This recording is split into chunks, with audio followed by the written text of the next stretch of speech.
All right, welcome to the Save the Universe podcast number 40. Bird's gone again, but this time instead of a gravestone of Bird in the corner, we now have Colonel RPG again. Yep, it's your favorite resident Portuguese ex-archaeological role-playing aficionado let's player with beard. Did I say the beard part? Did we talk about that before? No, I don't think we have. Did we ever talk about you being, like, what, you said ex-archaeological? Kind of, yeah. I have a major degree on archaeology. I don't know if we ever discussed that last time. So both you and Keith got sick of the earth and ground-based things, and you Yes. decided to make your living as video game people. Yes. Instead of digging up the history of the world, we're digging up the history of fake worlds that somebody else wrote. It's just as important. And our only I stand reward by is that. plot holes. Hey now. Yeah. Keep There's digging more than until just the plot world holes. crumbles and then the actual logic falls apart and you've broken the dimensions with your brain. It's all relative. One of the things that you learn in archaeology is just to see things that are not there, and so you learn to think about a lot of stuff that doesn't make any sense at first, and then never makes any sense. So it's the same thing with video games, really. When you look at a plot and don't make sense of it, it's just all relative. Archaeology is like fan theories in real life. Yeah, I very much stand by that. Actually, I think I made a video about deconstructing game worlds in ways that are not immediately obvious. That's one of the reasons I really enjoy the Dark Souls world. I'm playing through it actually on stream, and I'm having a lot of fun with that. I thought we had talked about that though. I don't remember. It's been long enough that it's hard to... Yeah. Enough time has passed. It's been like 20 episodes, and we don't even record every week consistently. So that would be... Yeah, unfortunately. Like I do enjoy your 6 months, probably. I do enjoy your podcast, and thank you for having me back. Thank you very much. I try to get somebody in whenever we're missing someone, but I don't always know until we're already It's starting. impossible to plan. Yeah, our usual schedule for this is Saturday rolls around, and either we are totally silent up until like maybe an hour before podcast time, Yeah. or somebody will be like, can't be here today. Or Yeah, even I worse think is last week's podcast was like we're setting up for the podcast, and Bird's like, "Oh yeah, I'm at the vet, by the way." I'm like, "Oh, okay." I guess we'll just start now. I think we were already running late, and then we got the I'm at the vet thing. It's like, oh, okay, Yeah. well, Yeah, but is Birdcatcher still on call this week?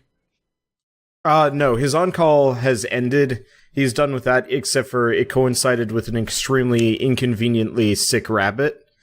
And so he's been very focused on keeping that thing alive and going strong and so on and so forth. Yeah. Because those I guess we rabbits should die contextualize really easy. that too. Like if this goes on Colonel's channel and stuff like that. So the other person that's on this podcast usually, which was on the other 2 episodes Colonel was in, he works at Amazon, and they have a thing where they go on call where basically there's a certain percentage of the workforce that's on call, and it rotates each week or so, and basically that means if anything goes wrong that requires additional attention, those people get to come in. And it's been miserable for him, kind of, I think. I don't know. It's just 2 weeks out of a year. Yeah. I mean, Yeah, I'm not making light of it though. He yeah, was it getting sucks. paid so much at like inhumane times that like Yeah. his boss is just like, you just get a paid day off. It's not even counting as vacation or sick day. I'm just giving you the day off. Yeah, but fully. apparently this time around it was so unusually bad that like he got like special treatment as a result of like, we need to like apologize for this. Yeah. Such is the life. Meanwhile, I'm like, I'm always on call, aren't I? I'm a bit jealous. I'd love like a day where my boss just shows up and it's like, you know what? No, just Your boss, you're good. the We're paying internet, you gives you a day off. I know. Of course, we're not the same thing at all because we don't have to No. ever do stuff in the middle of the night. But definitely, like, was it everyone's getting back together for Factorio right now? I'm slightly jealous because I'm like, I don't have weekends. Yeah. I don't have on and off time as much. My brother went to Alaska with my dad, and I'm like, someday I'd like to go on vacation. someday. They're like there for 2 weeks, and I'm just like, I'm here playing video games.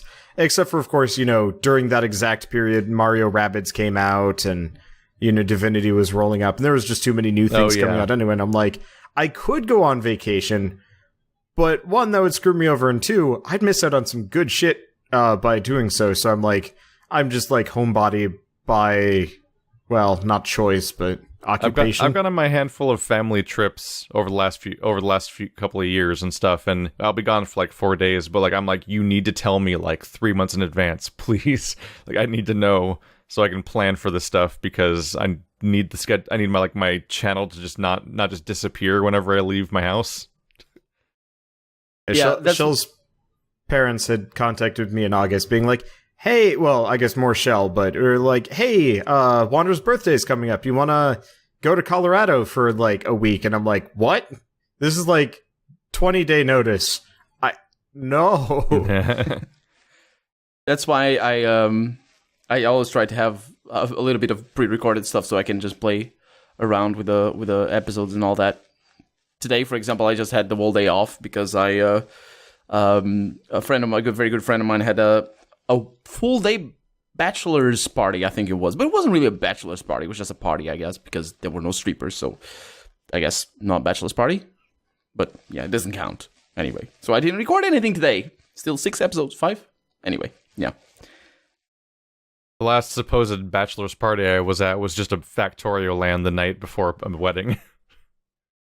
That makes more sense, at least. So you're actually like in the hot box right now, where you're dealing with what I had to deal with a couple of years ago, which is that I was working a full-time job while putting out while maintaining this like several videos per day schedule, and boy oh boy, yeah, you just stop having time. It just goes away. There's nothing else. I've been trying. Basically, everything is scheduled. Everything is planned, and I just do nothing else apart from work in video games, which is awesome because I love them. Work not so much, but I guess video games. Oh yeah. It also probably helps if you don't have too much of a social life. I don't know. I actually had the weird experience. I had the weird experience where when I started doing this full time, I had a comparable output, but then would still be like, how am I running out of time? Like somehow I wasn't out actually keeping up with what I was trying to put out. And I would realize eventually that it was like the reason was that like basically once you're not constantly under the gun, it's so much easier to lose time constantly. Like working from home is actually like hard to self-discipline sometimes. Whereas when I was like, I desperately want to keep my channel running while also working my job, like that would be like, I would come home and eat and then just start recording, and it'd be like when you had a final tomorrow in school and stuff like that. It's just like it has to get done, so it's getting done. But like the moment I have more leeway, I'm like my ability to just waste time will just find its way in. Yeah, like I definitely. Sorry, there wasn't much more to say. It was just that like recently I managed to get ahead again finally, and I'm actually sort of being more consistent finally. But there was a chunk of time where like I got down to 6 videos per day. How am I behind? I don't understand. That's I definitely feel that. I've actually been thinking about that recently because there were a few days where I was out of work. I think it was actually my last week of vacation, where I had like a whole week where I didn't work, and I had to catch up with the recordings, and I had a pretty reasonable plan of just recording 3 more episodes per day than I usually do, and somehow I didn't manage it, and somehow I still was lagging behind, even though I didn't have to work. So in a weird way, it's almost as if, it's a lot of work to have a full-time job and YouTube, but at the same time, I don't know how much time I would gain from not working. Not that I wouldn't want to just say. It also kind of points to like a certain level of like, it almost might be dangerous to always be doing work all the time, because the moment you have a little bit of leeway, you take it. Like you're like, oh my God, an hour of not working. Yes, definitely. Like the way that your mind compensates the moment you have more time to work with might point to bad things about the day schedule where you're always working. Oh yeah, I think there's also the other aspect where, I mean, at least in the recording side of things, streaming might be different, but you can't just do Let's Plays all day, like for more than a certain number of hours. You need a little bit of rest. So, Oh yeah. yeah, and I think working, because it's not Let's Playing, it also helps you rest on that. So, like, to the point where I get home after a day's work and I'm energized. I'm happy to play, and I go on to play 4 or 5 episodes. So I think in a weird way, it's like resting all day and just doing Let's Plays at night. Yeah, you're kind of changing. It's not the same thing as working a day job because you're using different parts of yourself in weird ways, and that actually comes up with when I make videos with Wander and Bird and Andrew and stuff like that. Is that like I will. There's one type of commentary that is solo commentary, and then a totally different thing that happens when you record with somebody else.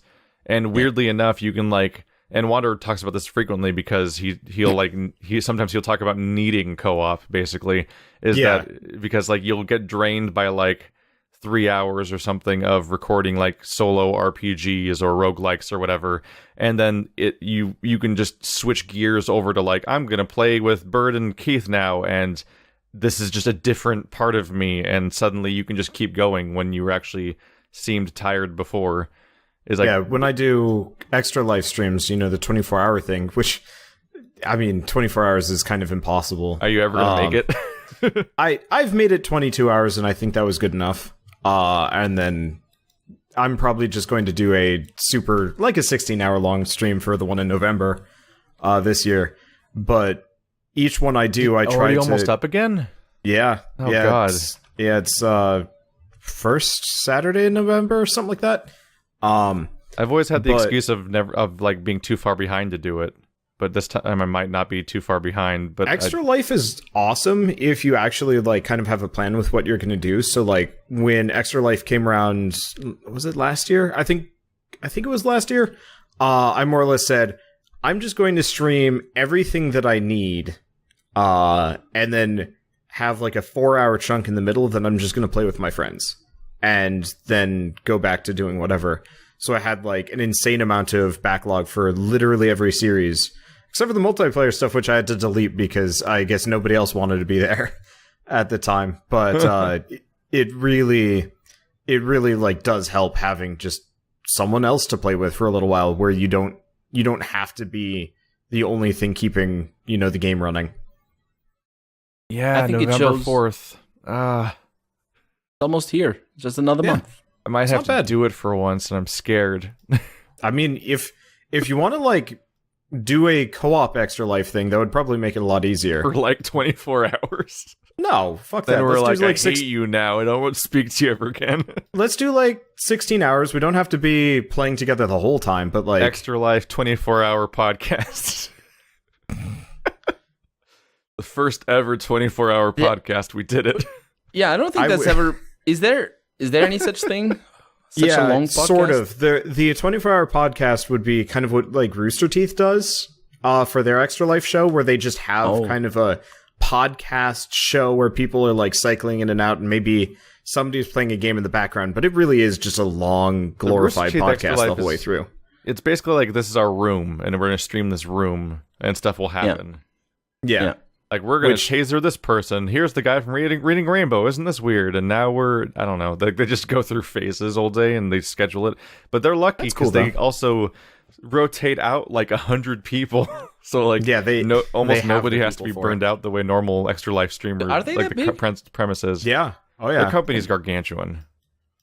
Yeah. I've kind of fallen off the Achievement Hunter, Rooster Teeth, Funhouse train. I just haven't had an interest. I'll try and pick up a video, but I've been watching them going about their office and doing shenanigans or how Rooster Teeth as a whole works, and it's fascinating because they really do have 100 people. They have whole buildings dedicated to making props and shit, and it's mind-boggling. Not a lot of YouTubers have an office big enough to skateboard through.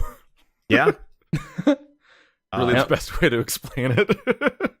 Yeah, they've got just more or less a really nice fancy office crammed into 4 or 5 warehouses, which works great for them, and I'm super jealous. But So they have that many people. Yeah, I've never really watched their stuff, to be honest. I know they're very big. The only I've seen a few 24-hour and 48-hour actually live streams, and the one that I really like the most is was one I think back 2 years back by a group of they're called Mindcrack. That's their name. And they play a lot of Minecraft stuff and that. And I really like that one in particular, not only because they're an interesting group, but they had a lot of support from Microsoft and all the cameras and all that. They were really well done and all that. So it wasn't just a single room with a single camera or a few cameras, but focused on a single room. It was more of a higher production budget. It was a lot of fun, actually. I didn't see it all the way through because 48 hours is crazy, but I've seen others where it's just a lot more tamed, and it depends a lot on the people that are doing it, I guess. I feel like I try to turn it into like a project, like go over to Andrew's house and be like, let's see if we can beat the entire Halo franchise in 24 hours. Yeah, see, that's kind of why I was suggesting it. I was like, if we could just pick a game and just beat it in one day, that is always satisfying when it happens. I feel like I'd have to try to like feed off the energy of being in a room with someone or something in order to make it for like a marathon live stream.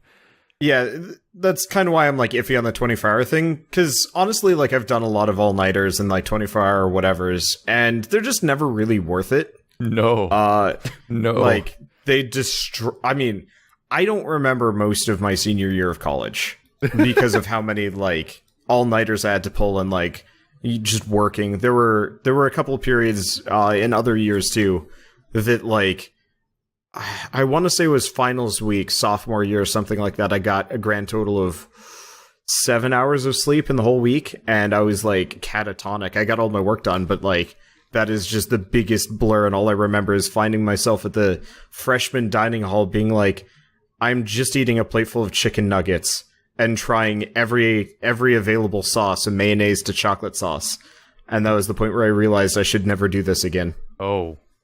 Yeah. And for streaming, you get that crushing thing that happens, which is people from other time zones go to sleep, and then they come back, and you're still streaming. Yeah. Oh, yeah. And they're like, I just woke up. What did I miss? I'm like, oh my god, I'm still going. Well, that's actually kind of a standard thing for me, because I stream in the evening, so... You know, I might get a little bit of the European crowd for a couple hours, and then they go to bed, and they wake up and I'm still streaming sometimes, and they're like, huh. Yeah, your normal streams are often like, oh, Wander's still streaming. What? Yeah. Because, like, it'll be frequently go for like 6 to 8 hours. Sometimes it's like 2 o'clock in the morning for me. Yeah. And I'm in the time zone ahead of you, or behind you, I mean, and you're still up, and I'm like, isn't it like almost morning for you now? What do you do? Who are you streaming for at this point? Are they still there? What demographic is this? I'm confused. Other insomniacs, I don't know. I get decent numbers. The only time you all when, have a like, disease. Yeah, I go to start bed an awareness generally campaign about for 5 your own a.m. audience. You generally go to bed before I do. You generally have always gone to bed before I do, even though I used to be in even a further Eastern time zone. And I was looking at my sleep schedule as a problem and trying to fix it, and so I've gotten further away from when you go to bed, because now I actually try to sleep at midnight like a normal person might do. That doesn't, well, what a normal person might choose to do. Most people can't stay up that late because they have to wake up at like 6. Yeah, part of my problem is I don't actually wake up until about like 4 or 5 o'clock every day. Like, even if I get up at 10 in the morning, I'm like catatonic until the sun starts to go down. Then I wake up and then I'm like nice and energetic and so on and so forth. I gotta diverge for a second. Okay. Have we talked about Fortnite Battlegrounds thing yet? No, we haven't. I just got reminded of it really funny right now because my newest comment on my channel is, this game is free, so please change your title or I will get Epic Games to take down your video. Which is adorable. On your video? Yeah. They said that on my Fortnite video. Because it's not free. Yeah, first of all, in no way is Fortnite free right now. You can't play it for free, period. But second of all, Fortnite is entirely, it's I think even if when it leaves early access and stops being free to play, starts being free to play, it's going to be monetized entirely based on microtransactions. So either way, it's like they're still trying to make money off of it. He's taking issue with the fact that my video is called "Let's Try Fortnite Battle Royale - Everybody Wants PlayerUnknown Battlegrounds Money," which is completely fitting for when Fortnite actively clones another game in their game. So yeah, we haven't talked about this in the podcast, have we? No, we haven't. Are you up to date on this at all, Colonel RPG? Yes, I've read a piece earlier today, and I've heard Jim Sterling's take on the whole thing. But you can clarify, I think, maybe for the viewers as well. So it is fascinating to see in practice. Like the moment this got announced, I got an email announcing the new mode as like their usual like general PR emails when they're trying to mobilize their audience to like check out the new updates that as they come out and stuff like that. It's a lot. It actually feels a lot like being subscribed to Orcs Must Die stuff, where they like relentlessly email you every time they sneeze, basically. But so Fortnite was a game that was announced like 5+ years ago, and I was really hyped about it because back then it was a super fresh idea, which was that it was going to be this like open world survival game where you scavenge during the day and defend your base at night, and you build up an actual location that you defend from oncoming hordes. And it was like, wow, it's like the interesting day-night cycle survival stuff from Minecraft, but in a game that's more built for combat as opposed to what Minecraft is, which is a game where you awkwardly click on people and they bounce away from you, and it's never been satisfying. So back then it was a super cool idea. It comes out finally after all these years, probably changing hands and dying as a project and reviving as a project over and over again over the years. And it's like a really shameless free-to-play grinding game where the mechanics mostly don't matter, and the mode that I thought the game would be about isn't even in there, and it's just a game where what you do is you spawn in an open world, scavenge for as long as you feel like, then click a start the mission button, and then you just defend that one spot against like 3 waves, and then the mission ends, and you do that over and over again for like dozens of hours as you grind for loot with higher numbers and stuff like that. It's really, and unfortunately when you get into it, it's not just a Skinner box. It has like 1,700 different layers of incomprehensible overlapping Skinner boxes. Like at the like to the point where we were using the term Skinner box so often that me, Bird, and Wander during a recent podcast had to like dedicate the podcast to explaining Skinner's boxes, basically, because of how shamelessly monetized this game is. I remember. Because it wants to make a billion trillion different ways that incentivize you to spend money on the game and grind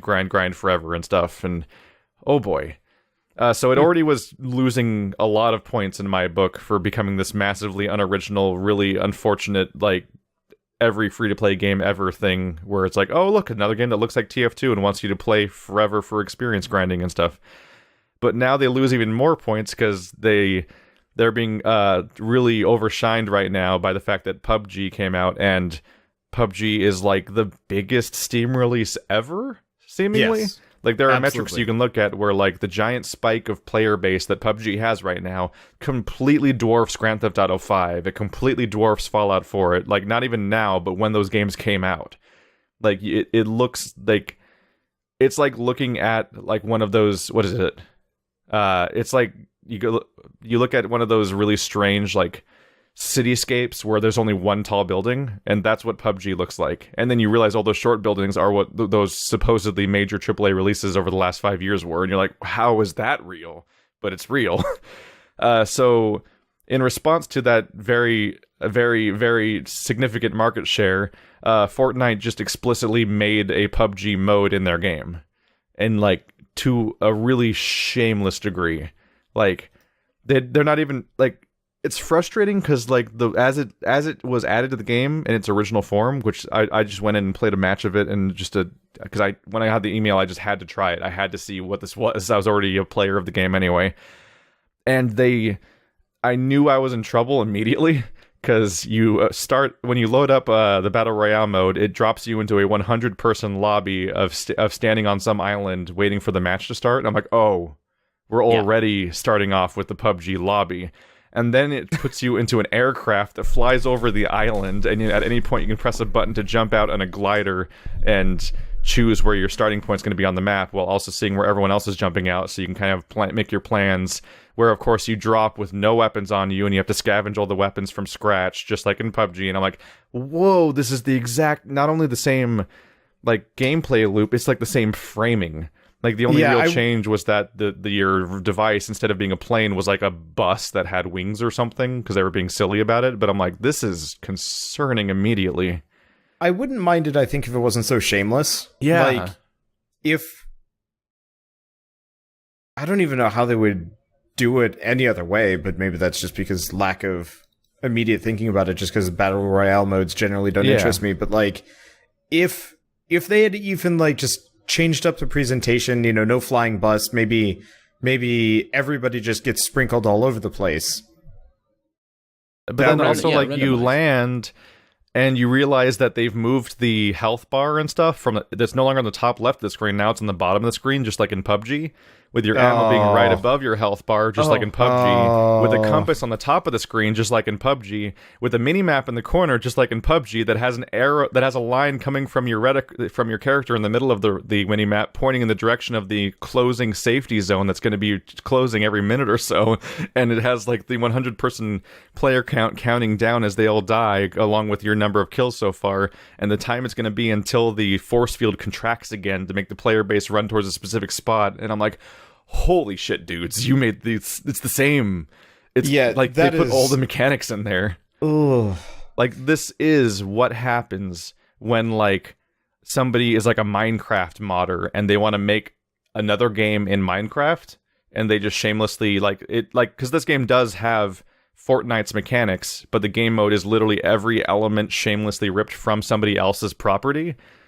But like, it's okay when it's a modder, because it's like, oh, look at this dumb fan project. But when it's literally like an official mode made by the actual developers, you expect a little more integrity than that. Like, this is not coming from any kind of creative vision. Nobody was like, you know what would be a cool mode for our game? No, they're like, you know what game is really profitable and when our game's not, and we're desperate to make money, and because the player base of Fortnite, as far as I've heard, has been like plummeting, and it's not even out yet. So like it died real fast. So like, so like they're just grabbing things. They're just like we're falling, we're drowning, grab onto anything we can, and so they did this.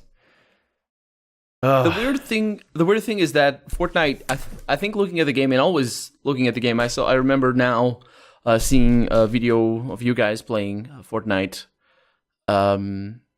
Unless I'm completely mistaken. Did you guys played it, right? Yeah, we did. Yeah, we did about 20 episodes of both PUBG and Fortnite, which is why we're somewhat of authority on the topic at the very least. Yeah, the weird thing is that it's the Battle Royale mode. I think it's not at all a bad fit for the game. I think it is an interesting way to I think it actually is a bad fit, because they so shamelessly took the PUBG mechanics and they barely changed it to actually make it work for what was already there in Fortnite. Oh, I see what you mean. I think having a massively multiplayer versus mode makes sense for Fortnite, but what they did doesn't.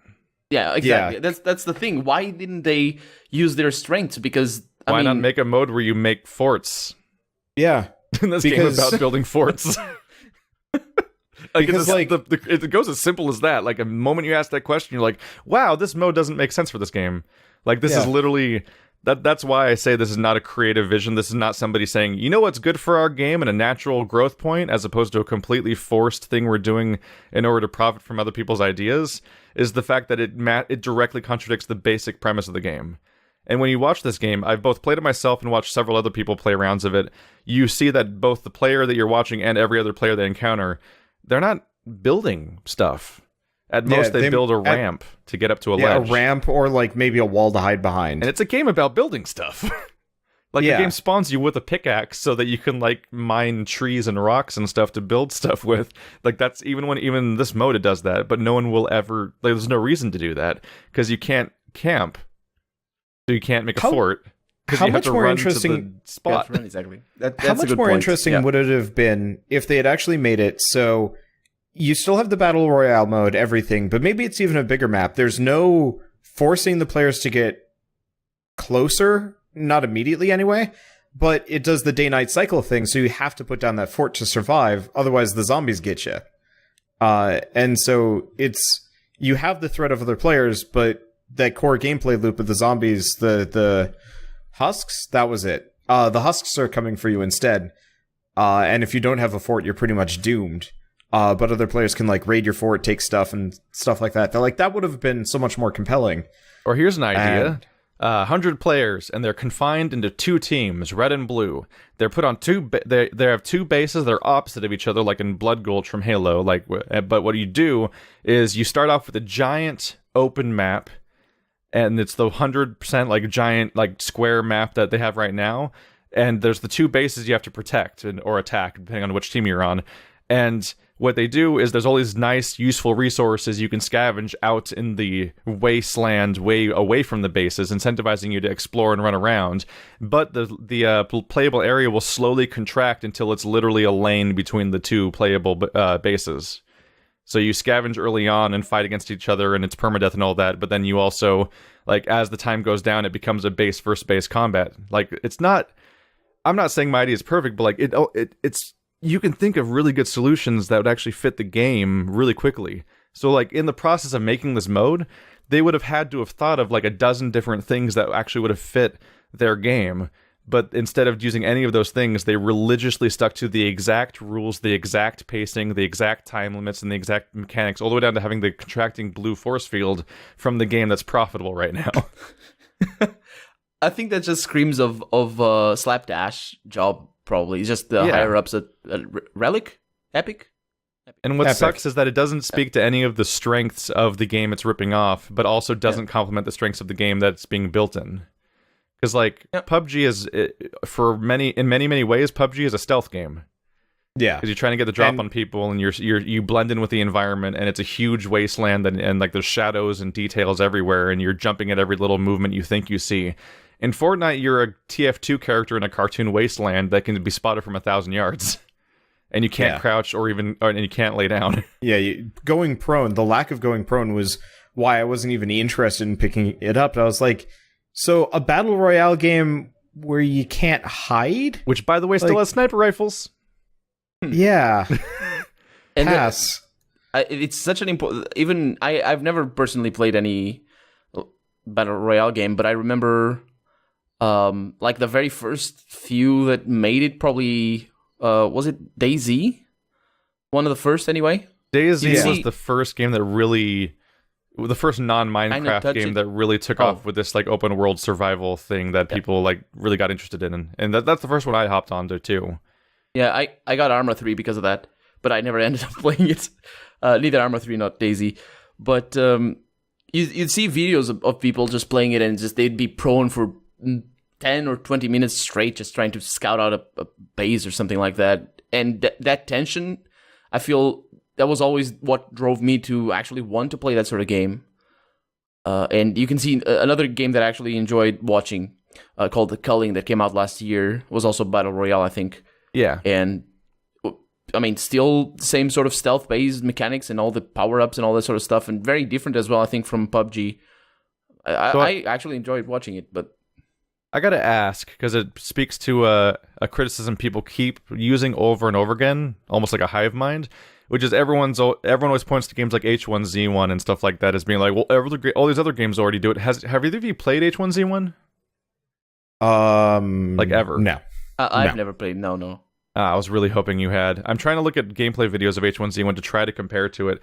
As far as I can tell, H1Z1, at least on the interface, doesn't seem to have any indication of like having like exactly 100 players and a shrinking like like rounds that have a start and finish, and like I don't see anything about like a contracting force field or like no I don't think it has a contracting force field. Yeah. I remember watching like a people few are like videos of PUBG didn't invent battle royale mode, but I'm like, yeah, but I think it like I keep trying to research the other games without necessarily buying and playing every single one of them one by one. I can't find a single other game that actually plays like PUBG with that structure, but Fortnite literally took all of it. The culling, the culling had the barrier. Though I want to say the whole barrier thing is not unique, because I think the barrier was the moving barrier. Stuff. That is definitely that has definitely been around before PUBG.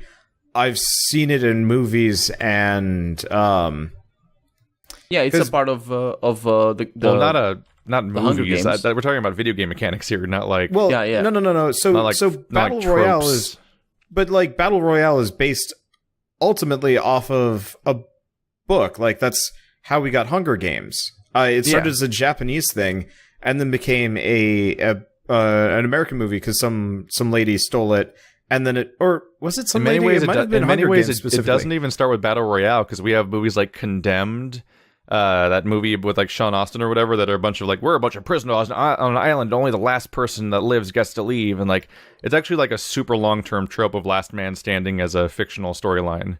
Yeah, but like the moving barrier is not unique to PlayerUnknown's Battleground. I've seen it before, maybe not in video games necessarily, but it's not like a fully unique idea. But I mean, like, talking about the genre of a video game, like talking about a video game genre being established and stuff like that, people keep citing every other Battle Royale as being, like, equally identical as PUBG, and so obviously Fortnite isn't ripping off PUBG, but I'm like, I can't find footage of any other Battle Royale game that is specifically, like, the game type that PUBG has, like, even on a reasonable comparison beyond just, like, Last Man Standing being, like, the only real point of connection. Whereas Fortnite is like, we're going to rip every single rule from the entire rule set of PUBG one for one, and that's why it's so gross. I think the easiest comparison would be like, do you remember kind of when MOBAs were coming about, and there was like 1 billion of them, and like half of them were clones, and ultimately ended up with like a sort giant of Heroes square of map North with a diagonal center lane and 2 lanes that change right angles at the corners and that stuff. Yeah. I think I might be a little bit desensitized to this argument because of that. Just because, you know, League of Legends and Dota are distinct games, but ultimately they're all based off of... It wasn't even clones, Dota that had even done clones it. are better, though. Yeah. Like an actual clone, it's still even better because it's at least made for the thing that it's doing.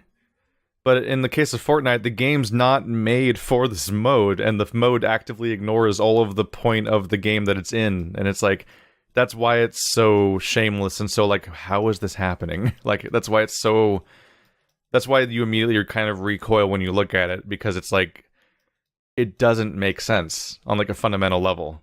And like, the only reason to do it is the cash grab. Yeah. And so the I really follow-up... We should probably mention the follow-up is yesterday or the day before, the creators of PUBG were coming out saying like they were considering legal action or whatever. And people have been... You guys have heard this, right? Or no? Mm-hmm. Yeah, I'm looking at a Polygon article that reads, PUBG creators are unhappy with Fortnite Battle Royale, considering further action. Yeah. And that is an interesting boat in and of itself, because of course... PUBG is based off of the Unreal Engine, which Epic Games makes. Yep. And that's so messed up. That is because not only are they ripping off, I mean, it just adds to the sameness of the two games, I feel, because they are using the same engine, the same mechanics, same interface design, and all that sort of stuff. I'd almost say it's like a kind of cautionary tale to like further developers. Like, Unreal Engine is great, but now that kind of Epic Games has played their hand and said, yeah, we will copy a game that we think is more successful. Like, I guess Blizzard does the exact same thing, and honestly, if and when Blizzard makes their Battle Royale game, it'll probably be the best one on the market, but they're not selling an engine to people, so it doesn't feel... I mean, it's still kind of dirty, but it doesn't feel like as exploitative, because, yeah, if Bluehole does try and retaliate... Epic Games could probably revoke the license and doom PUBG. Oh god, yeah. And like, depends there's a on their thing where agreement. like some people are talking about like how like the first comment you see on Polygon is somebody says, "There you go, folks. Not just big companies will try to claim ownership of random things like the word prey. Some will try to claim an entire genre." And it's like, no, this is not the entire genre. Like, they're not going after every random game that's in the same genre as them. This is a very specific, clear case of like one for one, like copy going on here. Yeah, it makes sense. And what's a bummer about it is that Epic Games has already shown the ability to innovate and do their own fresh take on things, because not only did they do Gears of War, which technically cover-based shooting had been in like 2 games before, but like they literally like carved out a huge thing for themselves that has influenced games for the last 10 years. But also, when they announced Fortnite in the first place, that itself was an innovative take that was all on its own of like what was being established by Minecraft. So they've shown like this is a game that started off as being an interesting, different take on a genre, and then became this. And that's like the contrast of example between the good example of how to do this and the bad example of how to do this are both in the same game now. And that's, I don't know why how people cannot get the difference when that's right in front of them. Yeah. Money. And also fanboyism, mostly. Yeah, kinda. Who needs to think when you can just pick a team? Yeah. God, I don't hate think that. that's ever going away, unfortunately. No, it's not. I deal with it every day. I play Sonic games, sir. And 999. It's so easy to just... I was reading a thing on arguing and why, debate, especially on the internet, has not been... Or like, well, maybe not on the internet, but like, more recently debate has been kind of bad in the world. Like, it doesn't work as well, is because the burden of proof has shifted not only so that like you can't just prove your argument anymore, you have to effectively beat the other person's opinion down so far into the group ground that they can't argue with you to actually be like considered right. Like a lot of people will argue with me until they're blue in the face that like Dark Souls 3 is the best of the Dark Souls games, and I will always say like I like 2 because it was a little bit slower and had more like mechanics. But I can bring up all sorts of information and like point to different mechanics, and I think people that just pie kind chart of has finally shifted to being almost equal between all 3 games in the franchise. Interesting. Which is probably for the best. I mean, they all had their merits, but the thing is, you can't have an argument with people on this because your opinion isn't valid in the face of theirs, and your proof isn't valid in the face of theirs. So what's the point of it? There's also the best CGP Grey video ever, which is this video will make you angry.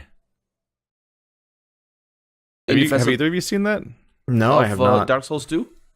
Yeah, add it to your watch list or whatever. There's a video by CGP Grey called "This Video Will Make You Angry," and it's very useful for trying to understand why people are so bad at arguing and so on. And, what? I have seen that video, and it speaks now to that I'm thinking about it. Yeah, the way that people handle information on the internet is often that like people are so bad at arguing and debating and seeing the way other people see, mostly because they don't actually talk to those people. They mostly get together in a group of people they agree with, and then they yell about this other group that they don't agree with, but they mostly argue about the fictional construct version of that group as opposed to the group themselves. Very much I was actually pointing that out, I think, on your Discord a week ago or something, that people, when you were having your giant argument over what is real and are copies of people don't real bring things. it up while he's here. No. But I had kind of pointed out that everybody just sounded like they were just kind of rehashing their argument, and like maybe in a lot of these arguments, one of the main problems is there's no like organization to it. Like, when I see people argue about conversation, we were talking to each other though. Yeah, like that helps. What happens instead is the Facebook effect usually, which is that you go to like if you're a liberal or conservative or whatever, like look up a Facebook page dedicated to the other party and read the comments and how they demonstrate what you think and like how warped that sounds. And then go back to a Facebook page about a group you agree with, and then read about and then look at how they talk about the group you disagree with, and you'll notice that the two of them talk about each other really similarly. But when you look at the other group talking about your group, it's not at all what you think and how you process life and stuff like that. And that'll open your eyes about how useless the information and arguments are from your side. I think this issue has a lot to do with a lot of stuff that we probably don't want to talk about here. No. But regarding video games... But this topic is useful for everything. Yeah, it's useful for everything. The thing, I think there's a concept that has been showing up recently that I've actually only recently been introduced to as a concept. It's called I don't want to go too much into it because I guess it has a lot of permutations, but it's the marketplace of ideas.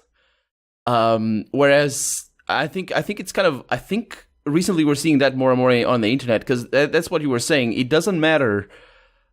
It's kind of a post-truth sort of thing, as it were, but not in the sense of like anything like postmodernism or anything like that. It's it doesn't matter what the arguments are. It matters how many people agree with you. So that's where it comes. I mean, maybe they have won the argument already in their mind or in your mind or whatever, but they will still try to pull you down as much as possible because that's how they win. When I say they, I mean in sort of this sort of mentality. Well, yeah, that's how you win an argument, is to get the other person to stop arguing back. Yeah, there's the tribalism issue of like, we need to make this as simple as possible and also give no ground. So every argument on the internet becomes two exact, specific arguments that are directly opposed to each other, and no gray area or other wiggle room can exist. And those two just battle it out mostly by not listening to each other, even though they may not even even though they don't even necessarily fully like represent most of the people even on each side at some point. Yeah, because that's the thing. It's what I think there was a podcast where he said moderation is the best. Basically, I think you Keith said moderation is the best thing, but it's not. I don't think it is the best thing in the sense that you need to agree a little bit with both sides, because that's a different sort of moderation. No, you just specifically need to not subscribe to a group. Yeah, you just need to be impartial. That's it. Which is not the same thing as being centrist. No, yeah, exactly. That's exactly. What I feel is it's what you were saying. I wonder that people attack an idea of the other group. Like somebody, you'll see this in Dark Souls. I've had discussions about Dark Souls a little bit because I'm only really playing the first one for right now. But I will see arguments being raised against me that I can't even make, and the people are expecting me to make that argument. I'm like, what? On a regular basis, both for this podcast or topics related to Dark Souls or really anything that has any divide of ideology, the moment you even slightly criticize one way or another, they bring up their manifesto of the 17 arguments that people like you make and stuff like that, and they just start arguing against this paper, basically, that's not you. And you're like, I don't even know what you're talking about, man. I didn't say any of those things. What's going on right now? It's like, during the 999 series, people will be like, you hate anime, and I'm like, I'm literally in the middle of editing a podcast about how fucking the Death Note anime is better than the Death Note Netflix movie. I'm like, what do you mean I love that one, by the way? I'm like, god damn it. Thank you so much for making that one. That was so good. Because people care more about ignoring your argument, like rather than addressing your argument itself, or admitting that maybe you might have a point about that individual thing, and maybe that doesn't have to actually besmirch whether or not they like the thing, and maybe we could just be adults about this. Instead of being reasonable like that, they'll instead try to go around your argument, not address it at all, and then try to discredit things about your personality or what you said about other stuff, and like they'll try to use things against you've said elsewhere, or just make up stuff about you, essentially, about your stance to discredit you, and it's like, we could just have a conversation. It's fine. You can just... Yeah, but the conversation requires that people want something out of a conversation in the first place. They want to gain something win from that, and they just want to win. Yeah, I think it's got a lot to do. I think people just like, it's a sort of a defense mechanism to demonize the other side, as it were. Well, it's a lot easier to fight somebody who is evil than different. If you can replace the reasonable, normal human being that actually is saying the stuff with a crazy effigy that has unreasonable beliefs, then it's really easy to argue against that person that's not real. And so the people do that every day. And the internet makes it a lot harder to not demonize the other person. And I think even me, who I'm conscious about this effect, I think I have to work all the time when I see somebody making the weirdest claim or the weirdest attack, and I need to work all the time to try and... It's a person that's talking, a person that has thought a lot about what they believe in, and we all need to do that. It's just not something that comes naturally, even in real life, let alone on the internet. And then, of course, I think cell phones destroy the internet. People are commenting too much on their cell phones. It's... the cell phones that destroy the internet. Yes. We need to go back to desktop computers for everybody. So what have you been playing, Colonel? Or do you want to keep going on this topic? No. I think we could rave on this for all day, but yeah, but I think we've kind of covered it. Yeah. You have a game you want to talk about lately? Yes, we could talk about Divinity Original Sin 2 in a little bit, but just regarding what I've been playing, I talked about it the last time I was here on the podcast, and I've right after I finished Torment Tides of Numenera, that actually you went didn't back do to very the well. original?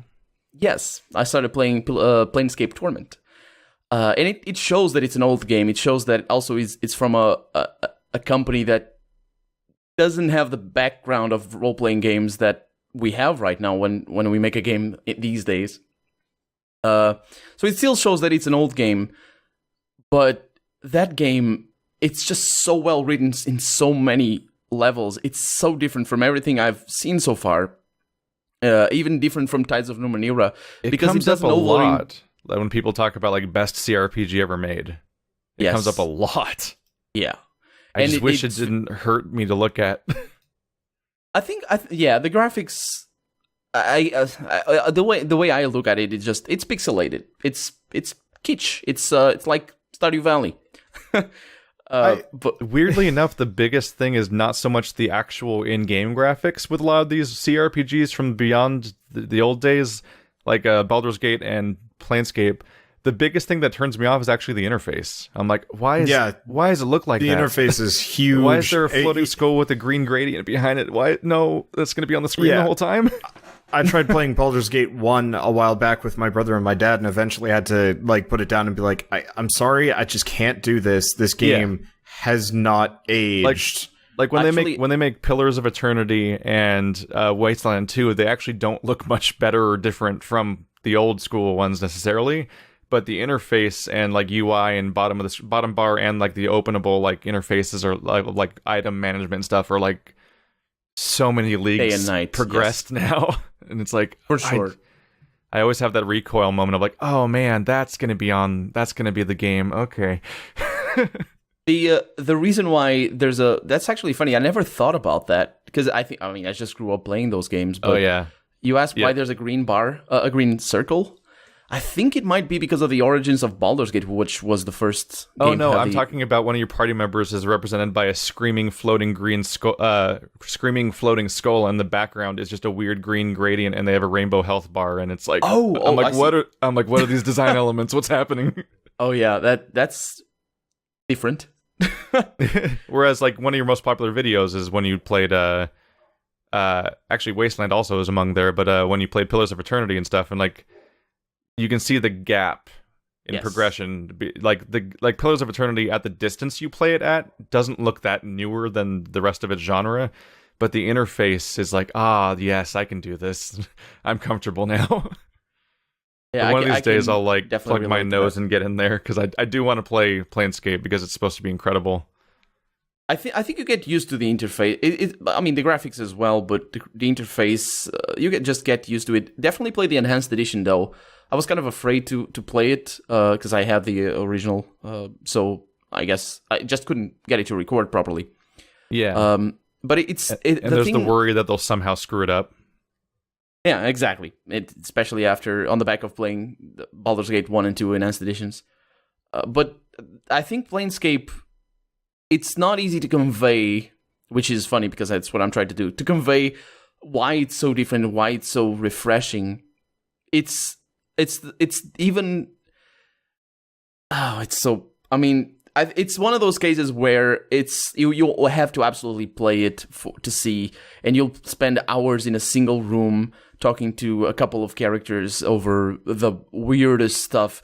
And it's not like in Tides of Numenera, because I think in Tides of Numenera they really focused a lot on world building. So you'd find characters that talk a lot about this quest or that quest, but it's always in relation to the world. The characters in Torment, I've noticed that they have a lot more tendency to just go on tangents regarding themselves and characterize themselves through their perspective rather than just talking through or about the world itself. Or just being like, I am an Asari. We produce asexually. We meld with our brains. I'm like, nothing like that. Your mother just died. What's happening? How is this the conversation we're having?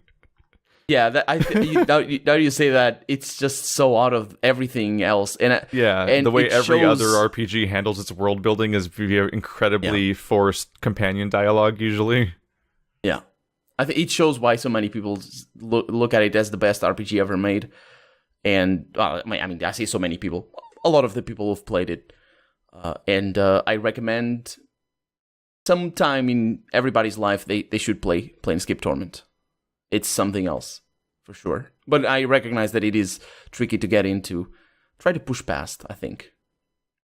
Well, wasn't also the most recent, like the not the revival, but the more recent Planescape one, wasn't that one also kind of considered to be a bit of a wash?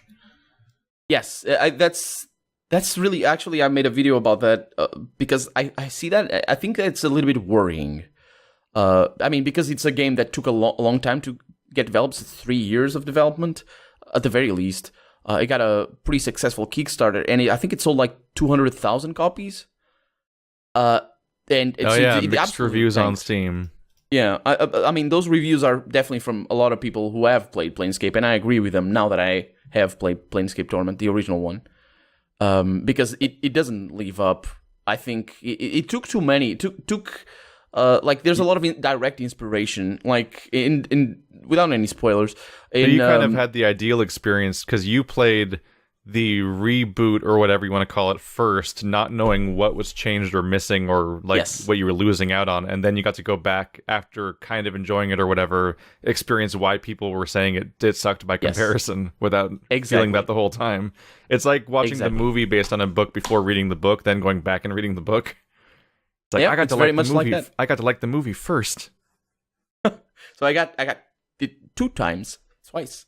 But it's very much like that. You can see direct parallels, like characters that are the same sort of character that talk the same way. There's like they narrate themselves rather than say the stuff, or like the Blood War in Dungeons and Dragons, which is a big center point for the whole mythos.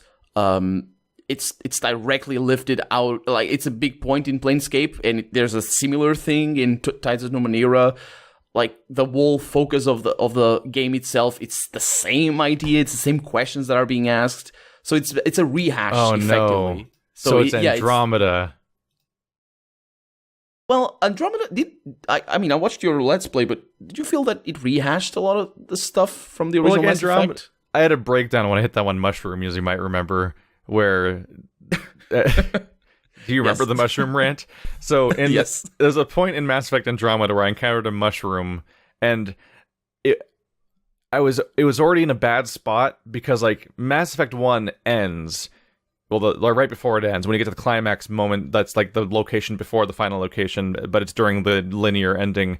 You reach the planet that is supposed to be this place the Protheans were on, and there's pods of all the people, like where the Protheans used to be in, and that's where you get the big unveil that recontextualizes part of the story right before you go forward to the climax and stuff like that. And lo and behold, near the end of in the second to last plot point of Andromeda, you get to an alien planet that is from the before time people, and there's pods full of bodies, and all throughout the area, all the way, like in both cases, it was like pods all the way up the walls, like vertically and shit. I remember. And while you're there, you then get unveiled the amazing secret that changes the context of part of the story. And just as an icing on the cake, right when I was about to actually unveil that plot point, I found a giant mushroom and I scanned it. And that mushroom was like, it looks like a mushroom, but it only looks like a mushroom. It's actually nothing like a mushroom. And then it doesn't continue to explain why it's not like a mushroom. It just stops there. And so like all it does is say, it looks like a mushroom, but it's actually not. And I'm like, wow, this looks like Ilos, but it's actually not. And like this Mass Effect's original trilogy and Andromeda are both about an invading alien race that like wants to wipe out the people that actually live there, but also incorporate their DNA in some way in the process. And I'm like, what? Come on, guys! You can make new stories. And they both had Protheans, but not Protheans, and then and the before technology that manifests all the plot points that's just conveniently there already. And I'm like, oh, so it sounds like this is kind of like Andromeda in that it's like they, instead of making something genuinely new, they keep recycling ideas from the Yes. before thing, and it makes the whole thing feel cheap and derivative when you were promised something new and interesting. Exactly. I think Andromeda didn't do quite as good a job as Tides of Numenera. No, most games are better than Andromeda. Yeah, I don't want to bash too much on the dead horse, literally, apparently. But I enjoyed Tides of Numenera a lot. When I finished it, I felt it was the best game that it could be. But then I played the best game that it could be. I'm playing, I still haven't finished it, but it's just, no, it could have been better. Could have been better. It was less Andromeda and more a Jurassic World. Wait a minute. That's a different rant. I did not like. Do you have a rant for Jurassic World? No. Or him. No, Keith. Yeah, Keith. No, I've never seen Jurassic World, actually. I've just heard everyone talk about it being what it was. I'm confusing podcasts here. I'm sorry. No, I wasn't particularly interested in watching another reboot franchise. Yeah, let's avoid Jurassic World. I have words for that that do not need to be. Ghostbusters. Yeah, why did you do that? I never talked about Ghostbusters on the podcast, did I? No. Do we need to? No. We can. No. You can Did spoil you watch it, it, cast Wonder? that alone in your shame. And that's where it belongs. You know what? The biggest surprise wasn't the reboot of Ghostbusters. It was watching Ghostbusters 2. Really? Have you guys seen Ghostbusters and Ghostbusters 2? I have. I had the Ghostbusters 2 experience- is just a giant blank space. So I had the experience of watching them on back-to-back days, because over 3 days, that each evening I watched a Ghostbusters movie. Ghostbusters and Ghostbusters 2 are the same movie. Like, Yeah. not only do they have the same plot points dealing with the same characters, all the way down to the same damsel dealing with the demon in both movies and stuff like that, but characters appear and disappear at almost the same time code in the movie, to the point where, it's originally 3 professors and they hire a 4th guy, and the 4th guy is like he evens out the group, but he kind of is detached from the whole thing, and he only shows up like halfway through the movie in the first movie. In the second movie, he immediately disappears and then shows up again halfway through the movie. And I'm like, what? It's like it's almost like they recycled the same script note for note. And that's probably why people both forget what was in that movie and why it was so poorly received. I was actually actively confused by how much it felt like I was watching the same movie 2 nights in a row, like note for note. And it's only 5 years in between the 2 movies. Why did they do that? I think it was just... It's one of those moments, almost like Andromeda and stuff like that, where it's just like someone mandated that a thing be made to follow up on the success of another thing because it'll make money, and no one had ideas or creative spark behind it, so they just did like the most cynical thing. Yeah, well, I mean, it kind of makes sense. Bill Murray hated Ghostbusters start to finish, and I'm fairly certain Ghostbusters 2 is just a quick cash grab where they're like, okay, what can we do to get this done as fast as possible without actually, like, trying?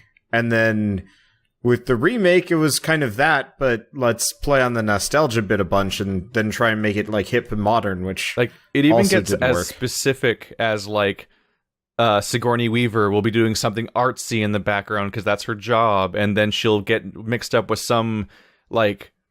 someone that's on like the socially dysfunctional spectrum, probably because of how nonsensical their interactions with her and how inappropriate they always are, and then that person will be in some way possessed by the demon and be involved in the climax when the demon is attacking Sigourney Weaver and stuff like that, because that happens in both movies. And then right when the Ghostbusters are getting down to business, like, I think we know what's going on, that's the exact moment when the mayor arrests them, or in the second movie sends them to a psych ward, which is another form of sending them to jail. And then while they're in prison, they hatch the scheme on how to defeat the thing, and then break out to go defeat the thing. Oh no, they don't break out in both movies. I think the authority figure then was like, "Oh no, we're actually screwed. We got to let them out to take care of it." I'm like, it's the same movie. It's so confusing how much it's the same movie. I have no idea. I'm lucky enough. I'll say I'm lucky enough. I don't really mean that, because I've never... I don't think I've ever seen even the animated versions or anything. Yeah, if you ever get around to it now, you'll know in advance. So you'll be looking for it, and it'll be like the most interesting, was it like it's just like experiment, I a guess. learning experience. Like Yeah. once you know it, it's like it becomes a study, and you're like, oh, I'm gonna watch for it now. Like, whoa, is this screwing with me? There's really not much to say about the reboot. It's made by that one guy that just films a bunch of improv and then edits together. So it's exactly like all the other movies that guy makes, which I don't like. But if you like them, you'll like that. But I don't like comedies that aren't written. You know what I mean? Like there's comedies out there there's comedies out there like the Cornetto trilogy, like like stuff like Baby Driver or Shaun the Dead or Scott Pilgrim and Hot Fuzz, like all the stuff that he makes. Like those are written comedies. They have jokes that were written on a script and edited together and carefully directed. And there's other comedies that are made nowadays where a bunch of improv actors that were probably SNL actors get together and just improv a lot, and they just edit those together to be all the comedy scenes. And it's They just do that like for feature movies? yeah, that constantly, like Paul Feig movies and stuff like that. What is it? Yeah, I'm looking over his movies and I don't know a single one. Bridesmaids or this movie or like a lot of other ones are like they're basically just some comedy actors that are used to being around each other that are just yes-anding each other a lot, and then they take the best takes or mix together the best takes and make that be every comedy segment. So it means every comedy segment doesn't have like momentum. It doesn't really like go anywhere, and it doesn't have sharp writing or anything because it's just people standing still and saying stuff to be funny back to back. And you know that they just improv for like 2 hours and took the best take, and that's the whole movie. And I'm like, I can't, like, it's in many ways it's the opposite of Ghostbusters because that was a written comedy. But like it used to be that people would be like, oh wow, you know that one funny thing, that one really interesting part, that was improv. Isn't that crazy? But nowadays, like the entire movie's improv, and that's not a good change. Yeah, it's just cutting Yeah. work. This isn't like Mass Effect Andromeda or like Star Wars prequels where you can like sit there and like just agonize over all the plot holes forever. It's just like the overall movie is a thing that a lot of people won't like and other people will like, and it's like that's actually the biggest change. Isn't that like, oh, they're female? It's like, oh, it's an improv movie. It's one of those. It's a Paul Feig movie. Good luck, have fun. Your mileage may vary. I recognize his face. I think I've seen him in a few television series, maybe. Looking at his work, but I didn't know that movies like this were made. That sounds really weird. People like it. Yeah, he did Ghostbusters, Spy, Bridesmaids, Heat.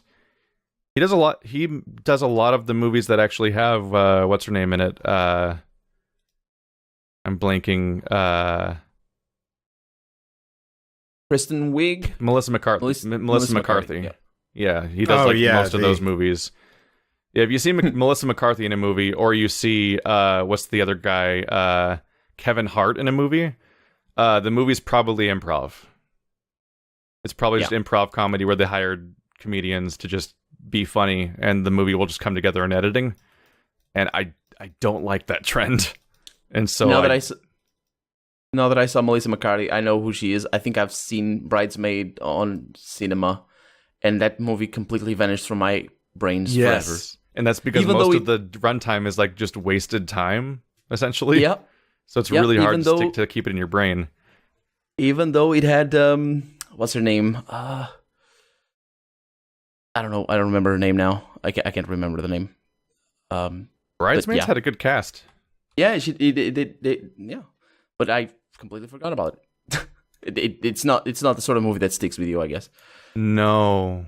That's why I don't watch movies too much. Is because I am always looking for those that I know at least are gonna make me think, even if they're not. Like, for example, I think the last movie that I watched that I really didn't like was that one movie with there's some aliens that come in like a egg-shaped spacecraft that talk in circles. Does that sound? Oh, The Arrival. Arrival, that's the one.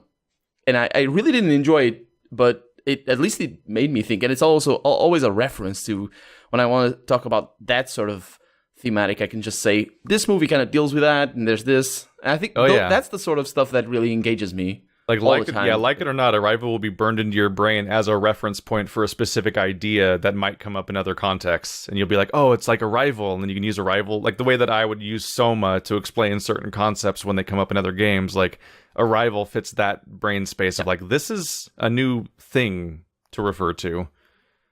And those are always better than watching another, I don't know, kind of time waster. Another Adam Sandler film or something. Yes, definitely. Like, let's watch Adam Sandler's latest paid vacation. He wanted to go to the Caribbean this time, so this movie takes place there.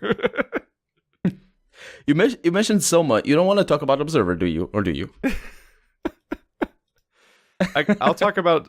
I'd prefer to talk about Observer in like a non-spoiler context to recommend it to people as opposed to spoiler casting it necessarily. We never did that, did we, Wander? No, we never talked about Observer. Because you started it, then and Bird started, but you both bounced off of it immediately. Yeah, Bird and I talked about how we had trouble with it, how he loved the part I didn't love, I loved the part he didn't love, and then our audiences just had no interest in either, so it was... Yeah, and I think when you talked about it, I literally took my headphones out and walked away or something, or like browsed the internet for a while, because I didn't want to spoil the game, because I looked at the Steam page, I'm like, that's my jam. You hadn't even started playing it. In reference to that, you mind if I talk about Echo, seeing as I just finished that last night? Yeah, do you want to wait till we talk about Observer first or something? Or sure, yeah, you can do. I didn't know if you were dancing around the topic because I was I just didn't want to do spoilers on it because I want to recommend it to people. Yeah, because I think it's neat, even if some people disagree with me about what the ending means or something. But it's one of those. It's a recent trend in indie games to try to get mileage out of your game by following along with this trend that's become...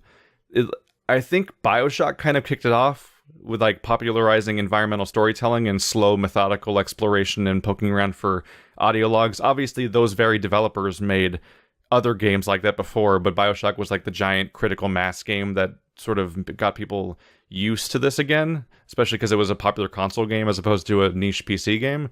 And more recently, PC games have gone, like they've done the, Gone Home, and Tacoma I haven't played, but Bird has, and What Remains of Edith Finch. It's becoming popular to make these indie-ish games that are like somewhere between 2 to 10 hours long of mostly slowly poking around people's living quarters and learning about them and what happened there and stuff like that, and coming up with a story that works with that idea. Because it both works on I can make a whole game out of this that doesn't have a billion like square miles of area to cover because it's a small project, but also I can meaningfully, using this genre, you can meaningfully make a decently long game that actually doesn't feel like it's wasting your time, and it doesn't feel like it's full of padding because it's about the details. And Observer is very much about that. You're investigating. You're playing an investigator that's going and trying to find, in this case, your son, who may or may have not been murdered, and you're trying to figure out what's going on in this apartment complex, and you're just slowly going through these different apartments, finding passwords to different doors, or going through people's emails and digging through their private details, and it's all a giant experience and really fun world building, because it takes place in a cyberpunk setting, and you're playing as an observer, which is this character that can actually hack into people's brains and experience some version of their life as a result. And so you can not only investigate the apartments and the setting, which is all very carefully rendered and beautiful, and not beautiful as in like good to look at, but beautiful as in like beautifully put together. It's a disgusting location. It's horrible. Yes. But it has this added detail of you can jack into people's brains, and that seems and when you jack into their brains, you don't just get a literal recording of their memories. You get a nightmare essentially, and the game's not clear on whether that always happens or if it just happens in this game because everyone you jack into is either dead or dying, and like that, and maybe that's making it worse or something. But it essentially becomes like a psychedelic nightmare. Like it's like a mixture of that person's trauma and actual memories that they've had, So like the conversations that they witnessed will be replayed to you in their real form, but then the room can be wrong. Like the wall might be flesh, or there might be 100 washing machines all stacked on each other in a hallway that are all going at it at once, and like there's like the settings become fantastical, and it becomes a real trip. But unfortunately, I found that actually became the weak point of the game, is that especially the early on these brain hacking moments are way too long. Like some of them are 40 minutes, 60 minutes. I'm like, by the time you get back to the real world, you're like, what was I even doing? What was I doing before I hacked into that brain? Because like they lose their effectiveness and get diminishing returns because of how long they are. But overall, I found the world building and story and exploration just captivating, and the atmosphere and sound design was all creepy and unnerving, and the game constantly makes you it often makes you feel like you're constantly in threat, even though the overall number of like monster segments is like I would say is maybe like 3 minutes total of what was, I think, a 10-hour game for me. And I had a great time. It's a cool thing, and if you like those kinds of stories about consciousness and about like cyberpunk settings and stuff like that, and also like that gameplay style of like What Remains of Edith Finch and stuff like that, then it's worth checking out, I think. I think there's not as... I can't speak from experience because I only watched your Let's Play. I think it's not as much... It's not quite as detailed on the world building as What Remains of Edith Finch, and doesn't actually manage to create that many theories, I feel. Yeah. But it's still, I think you're totally right there. The world building, I thought was really, really good. And what the detail I really appreciated was the way they treated them. I mean, not the length, but the memories, the way they were treated. Just to comment on that, on what you were pointing at there, I think the main criticism there is that it's less focused than Edith Finch. Oh, Because Edith Finch, every room was about one continuing story about that family's curse and what the hell's going on in the story of Edith Finch. Whereas it's actually relatively scarce for stuff in Observer to be about the core story, and a lot of it is extraneous details about the world that it's in, as opposed to expanding on the core mystery. I think that also shows on the length of the game. They might have done it on purpose. Oh yeah, some people like if you watch the popular YouTubers that just blaze through games, this game is like 3 hours long according to them, as opposed to if you like poke around and everything, it's like 10 hours long basically. So your mileage may vary there.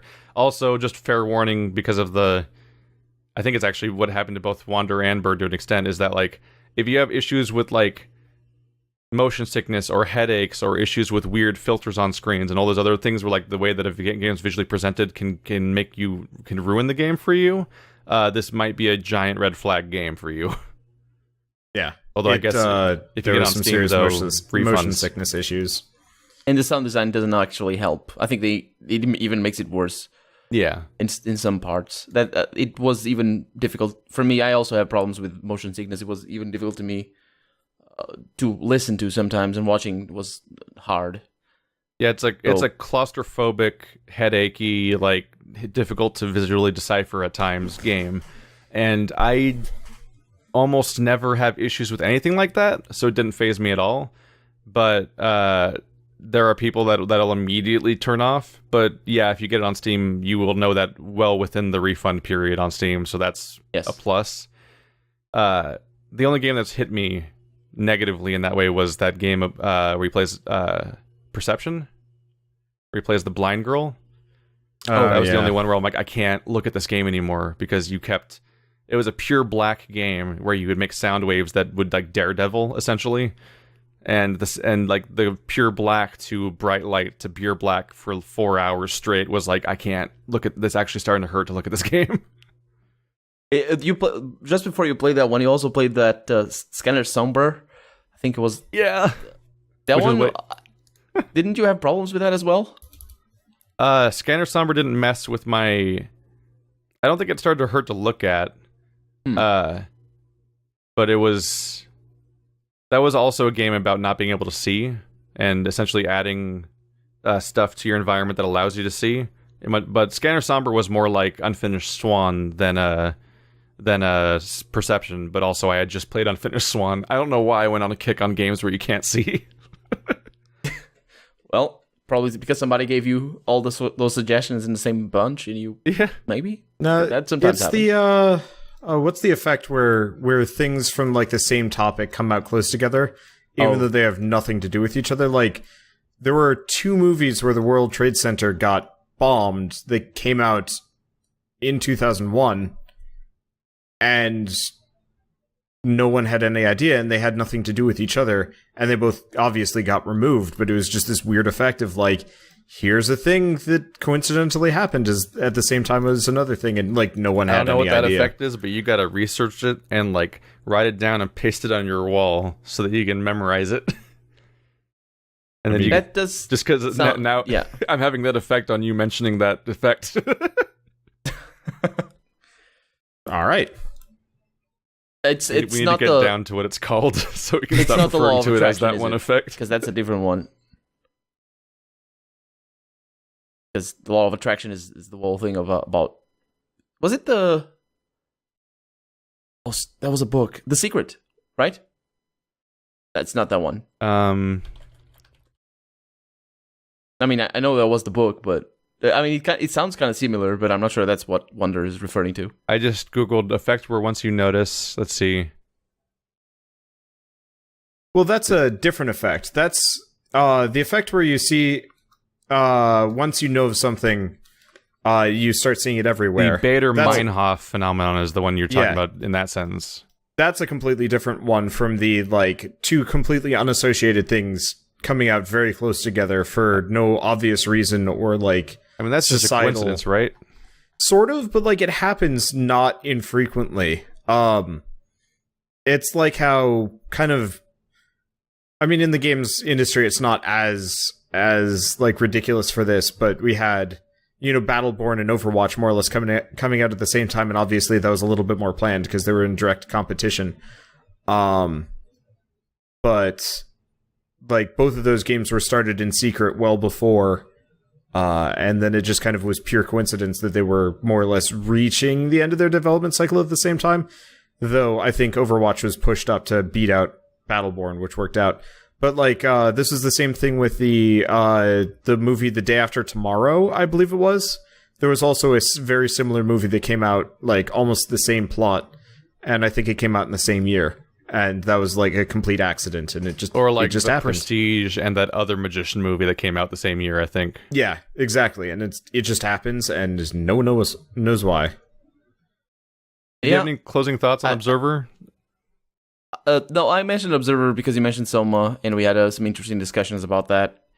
I don't think we can go or should go into all that, but yeah. I would just like to rehear your take on Observer, because I really felt it raised. I think it did a better job at raising questions than actually putting them to the test or even answering them in regards to how you approach the world, and that's why we had that discussion. Because I'm pretty sure if we talked about Soma, we wouldn't have too much disagreements. And even though I think Soma answers the questions it raises, because answering the questions makes them scarier in that game. Exactly. The answers to the questions are even scarier than the questions in that game. It's such a brilliant game. Have you played Soma yet, Wander? Or no, spoiled that on yourself or anything? That was just when I was like starting to grow my channel, and I requested a press copy, and they're like, "Yeah, we know we promised you a key, but turns out we don't have enough for you, and you're too small, so you didn't make the cut." So yeah. So that was one of those games where it's like, well, at least they sent a really nice email, but I'm already busy, so I guess I'm just gonna pass on it. And then obviously I've just been busy with everything else, so I just didn't even bother. Someone's real fucked up. All right, Echo, shoot. So Echo is kind of a neat game. I would put it closer to Outlast. It's very ultimately kind of a minimal gameplay experience. Usually you're running and hiding from a thing. In this case, game? Sort of. Suspense. It's got a little bit of body horror because the screenshots show it off, but the only enemy in the game is copies of the main character, and they learn from the main character. So, say if you sprint, they will start sprinting. If you shoot, they will start shooting. If you eat grapes, they will randomly eat grapes. If you open doors, they'll open doors. If you use elevators, they use elevators. But if you don't do any of those things, they don't do any of those things. And they will forget after a short while. Usually it's one cycle, but on higher difficulties, it takes them a little while to forget, because you're in a system, you're in effectively a program that is designed to learn from your actions. And so if you stop running, they stop running, because, it's trying to copy you. It's trying to use what you have against you. And it's actually like a really interesting game from like a stealth segment, because it really forces you to kind of pick and choose what abilities you use when, in a way that I've never seen in another game. Like in Dishonored, for example, you were kind of dissuaded from using the rat swarm because it was a high chaos action, and if you wanted the good ending, you couldn't do it. But I always thought that was kind of a bullshit reasoning for it. And it's like, so if I want to avoid the bad ending, I just don't use the bad powers. Alright, I'll just KOTOR this up and only use the light side powers and, like, knock people out with sleep darts. But so in this game, you can sprint if you need to, but it'll come back to bite you. My favorite part was actually when you really, really learn what they can learn and can't learn, is you walk out into this area and there's all of these echoes, the clones of the main character, and they're just standing around on little islands. Effectively, the entire room's covered in water except for a couple spots. And you walk out onto it and they just stare at you, and they like get up close to the water, but they can't figure out how to get into it. And they're standing there, they're watching you, but they can't reach you. And then the whole thing resets. Creepy. It's really creepy, actually. Who's making this game? I don't know. Ultra. Yeah, I've never heard of them before. This is their first game, I believe. Like most interesting weird games that pop up on Steam, they have no history when you look up their Steam page. You have to do you have to dig way deeper. I've been trying to figure out who... Yeah, because this sounds like the sort of game that if it was made by the same guys that made Dishonored, because they have a lot of experience. Those people are too busy making Prey and then more Dishonored right now. Yeah. But so the premise of it is... amazing. Yeah, it just says there's some company from Denmark and doesn't say anything about their background.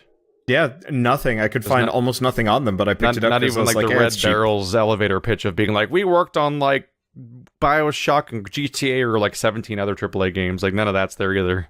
No, they just made this out of nowhere. It's weird. But so the way the game works is you have kind of a quota of what you can teach them before it'll reset. So if you don't do anything, it almost never resets.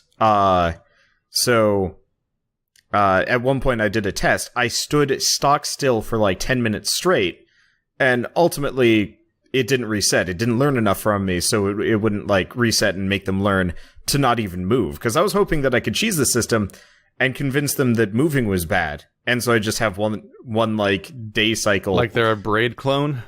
Yeah. I was really hoping I could just convince them to stand stock still while I just ran through the level gleefully. But it looked like, I couldn't cheese the game that bad, which, I mean, that's fine.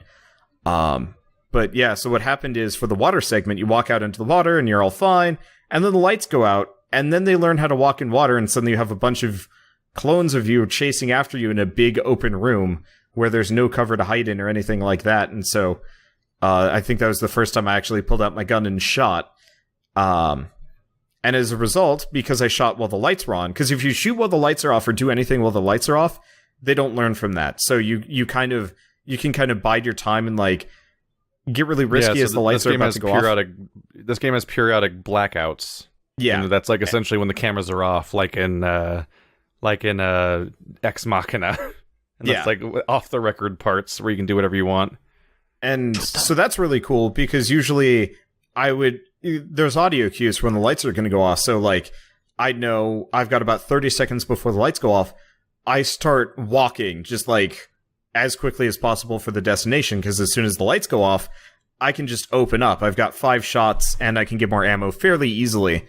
And so I can pick off anybody that's coming after me. And then I can also sprint, open doors, close doors, leap off ledges, all sorts of things. And so that gives me a grace period. But then as soon as the lights come on, anybody that I haven't killed will respawn where they were. and that gives me like about 5 seconds to get behind cover out of their range of sight.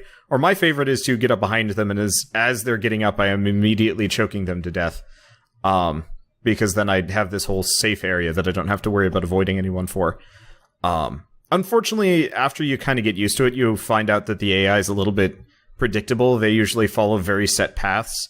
If they don't know how to open doors, walk through water, slide over things, or like jump down rails, all they will do is actually patrol in like a very, very tight area. And so I spent about an hour and a half not shooting, not sprinting, not opening doors or anything. I'd just wait for the lights to go out. Then I'd do that stuff and move through, and it kind of trivialized the game to the point where it wasn't fun anymore. But so the thing was, by the end of the game, they gave me enemies. So is there like a campaign or something? Yeah, when you look at the screenshots, it looks like one room is the entire game because it's incomprehensible because it all looks the same location wise.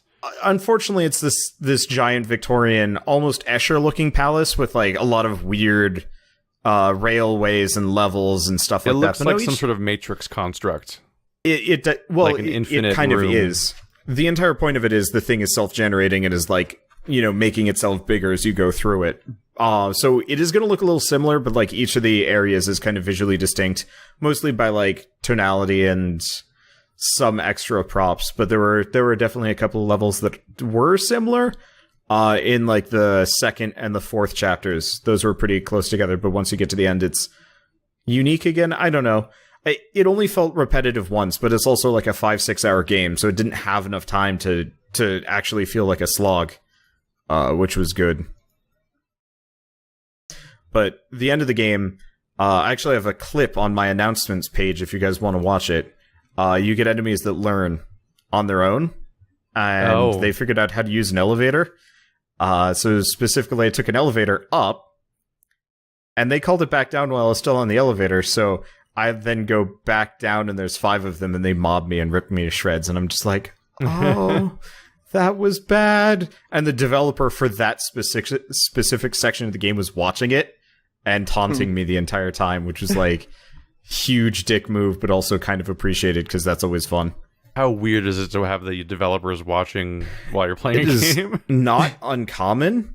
Which is fun. Unfortunately, I have this bad luck where they'll show up when I'm having like a really bad time, and they usually fix like whatever's giving me a bad time. Like I was having a problem with robot named Fight at one point, and the developer had not slept in like 2 or 3 days because his game was going up, and he was like doing last minute whatevers. And he sent me like this like really apologetic message on Twitter, and I'm just like, dude, I was in a bad place. Like, I was getting my ass kicked, and you've already fixed the glitch, so it's fine. It's like when the developer of Wanderlust Adventures showed up to the stream when the game was just breaking. I felt so bad about that. We essentially skipped the final boss fight, didn't we? Because we did. It just didn't happen. Yeah. Yeah, it just didn't happen, and the developer was watching the stream. Yep. It's I also had the experience of the developer of The Fall of the Dungeon Guardian show up to watch me as I was beating the game. So he was there for like 3 hours during my final chunk of the game. And boy, that was a game. I don't have the happiest things to say about that game. It was extra weird to have the developer show up. It's worse when it's a developer of a game that like I can't say good things about. I had the developers of Immortal Planet show up, and I knew they were watching my series. But it was a Souls-like where you had to... So imagine if your Estus Flask only had 1 charge, and you charged it up by finding like temporary charges in like item containers. And so you had to run through the whole level again before you could try and take on the boss, because otherwise you wouldn't have enough Estus to take on Dark Eater Meteor. Like, how frustrating would that have been? That sounds like a really unfortunate incentive system built into the game. Yeah, that's not even the worst part. Is the boss is so many. There's like 3 or 4 tiers for each boss, and each part has a different attack move. Yeah, so every time it did the Lords of the Fallen thing, where every time you got it down a tier, it would get harder, and so I don't know. It was just or in the case of the final boss of Lords of the Fallen, accidentally easier. Yeah, that was a really goofy fight. But like, this is a boss that I got 13 health charges. I walked into the boss fight and one-shot me. It stunned me on a damage pad as I entered the room, and I died with all of my stuff. And I'd spent like 10, 20 minutes getting all that stuff, so when it finally happened, I was just like, fuck this, I quit. And that was my last episode, and I was like, I know the developers are watching this, and I feel really bad, but at the same time, like, I can't just like suppress the just rage with that segment, because it was just like, this could have been a good game, but you forgot to make it fun. Yeah, I got the impression. I played it for. I actually played it for a few hours, but on stream I played it for a little bit, and I got immediately the impression that it was. The way I put it was, it's a game for people who like hard games, but I think that's not the full picture. I think there's a lot of stuff there. I think it's about the fun, really. Yeah, well, I totally understand enjoying games that are hard for the sake of being hard, but I'm getting kind of tired as a YouTuber of games that are hard for the sake of being hard, because generally you have to kind of like throw your face at them over and over and over again. And as a YouTuber, I can't afford that, because you lose 5 episodes in a row. Like, what do you do after a while? Keith, you were kind of talking about this when you were beating Bloodborne. Like, your last the experience couple of like you have this much backlog of recording, and then you're stuck on a boss for X number of days or something. You're like, at some point the next video has to come out, right? And like soon, like I'll run out of backlog of video, but I'm still stuck in the part of the game that I'm stuck on. Yeah, and so that's usually what kills games for me that are like extra hard, because it's not worth it for me to play a game that, you know, I'm only made that problem worse for myself, because I started playing games that are hard for a different reason. I decided to have a dedicated puzzle slot, and boy oh boy, every puzzle game I have, there's like a significant, you get stuck on something. Like every single episode is a percentage that is less than 100% of the actual recording that episode's made from. And I'm like, I'm just losing time, because you get stuck on all these moments of like either pure puzzle games where you're just like, okay, I've explained every element of the puzzle and I've looped around a few times. At this point, I just need to go quiet and just stare at this thing until something clicks for me. Or there's the adventure game problem of like, rub what on what exactly? Yeah. I haven't touched something to something. Like I'm playing Primordia, and there's a part where in order to progress, you need to take a rag and you need to rub it up in sticky grease to make it a sticky rag, and then give it to your floating robot friend to jam in the nostril of a robot so that it can't breathe through its nose so that its mouth opens. Yeah, because if it's not sticky... Yeah. Wait a minute. There's so many steps you have to go through there. I'm like... And I'm like, the logical flow there is like, that you gotta... It takes a while to trace back even what was going on there. The secret of the Monkey Island really did for all of us, really. Because that game just made it okay to be obtuse. Chicken pulley. But as far as the hard for hard's sake, that actually is what killed Dauntless in the end for me. Because, so it's been, I guess, almost a month since the game like became publicly available, buy-in, I guess. And the population dropped, Fortnite style, because it's an expensive buy-in to an incomplete game with, you know, bad, not fully like flushed out mechanics. So it's not exactly, you know, something that everybody's going to want to jump on. And so I started getting into the higher hunts, and it was just throwing me in solo because I couldn't find enough people for me to play through. But the game is balanced around playing with other people. And this is like, you know, 10, 15 hours in. So I was like, I could go back and like try and get you guys for it again, because I'd kind of given up on that because it was like a weird disconnect. And then I got to that point where I'm just like, it's not even worth it. You invited us to play Dauntless, and then you were like, then you got salty on some level, but then you kept playing Dauntless, and it got confusing. At that point, I was playing Dauntless out of an obligation. It kind of like how Scrap Mechanic after a while kind of became an obligation, where it's like, it's a fun game, but it's also like my best series right now, and I kind of have to keep playing it, even though it's like not something I want to do. I feel so blessed that every game that does really well on my channel has an ending. Yeah. Like, I can't just like new game plus The Witness. Yeah, like, I solved it. It's over. Every game that does well on my channel usually has no end. And that's a problem, or it can be redone in some alternate way to make it more interesting. You know, Fallout, Scrap Mechanic. Yeah, for me That's the also biggest a blessing, one is I guess. for me the biggest one is just alternate runs of Dark Souls.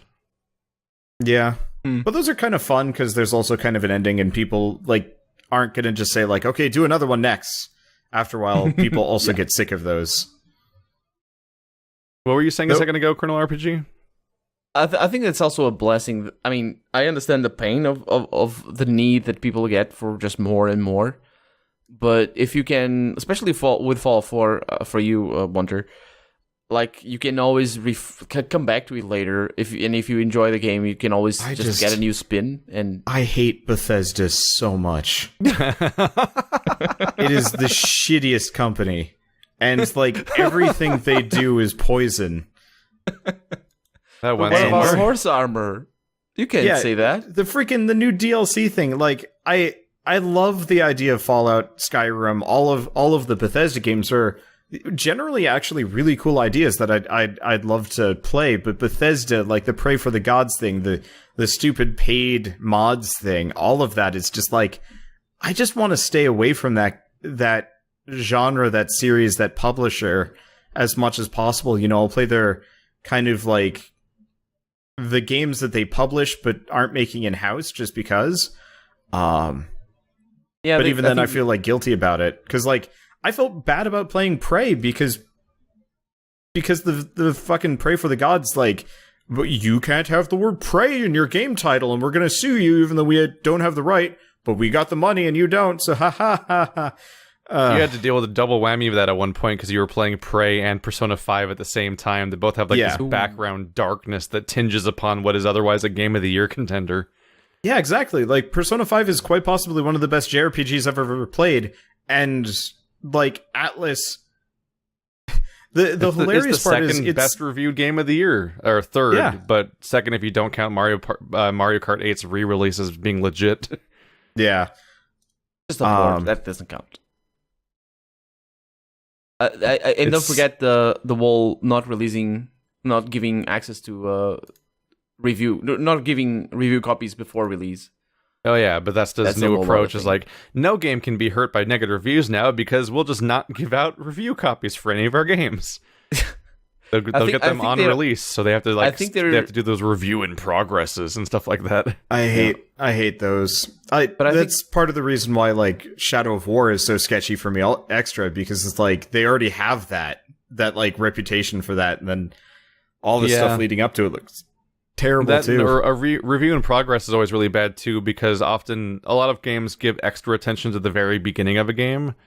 And like, was it like there's a Total War? I think it's Total War Shogun or some Total War game specifically became famous for being a game that starts off amazing, and most reviewers would stop within the margin of the amazing part and never realize how bad the game gets later on. Much like SimCity 2013 did. Yeah. Well, that's what happened to ReCore. A lot of people actually kind of liked ReCore because the first couple hours of it were great, and then it turned into this awful grind wall with the least interesting boss ever. Yeah, as the final ending, and like nobody knew about it. Try to be aware of how when these things happen, try to look past your fanboy goggles for that particular company and look at how they are very explicitly manipulating things in ways that are anti-consumer so they can make more money.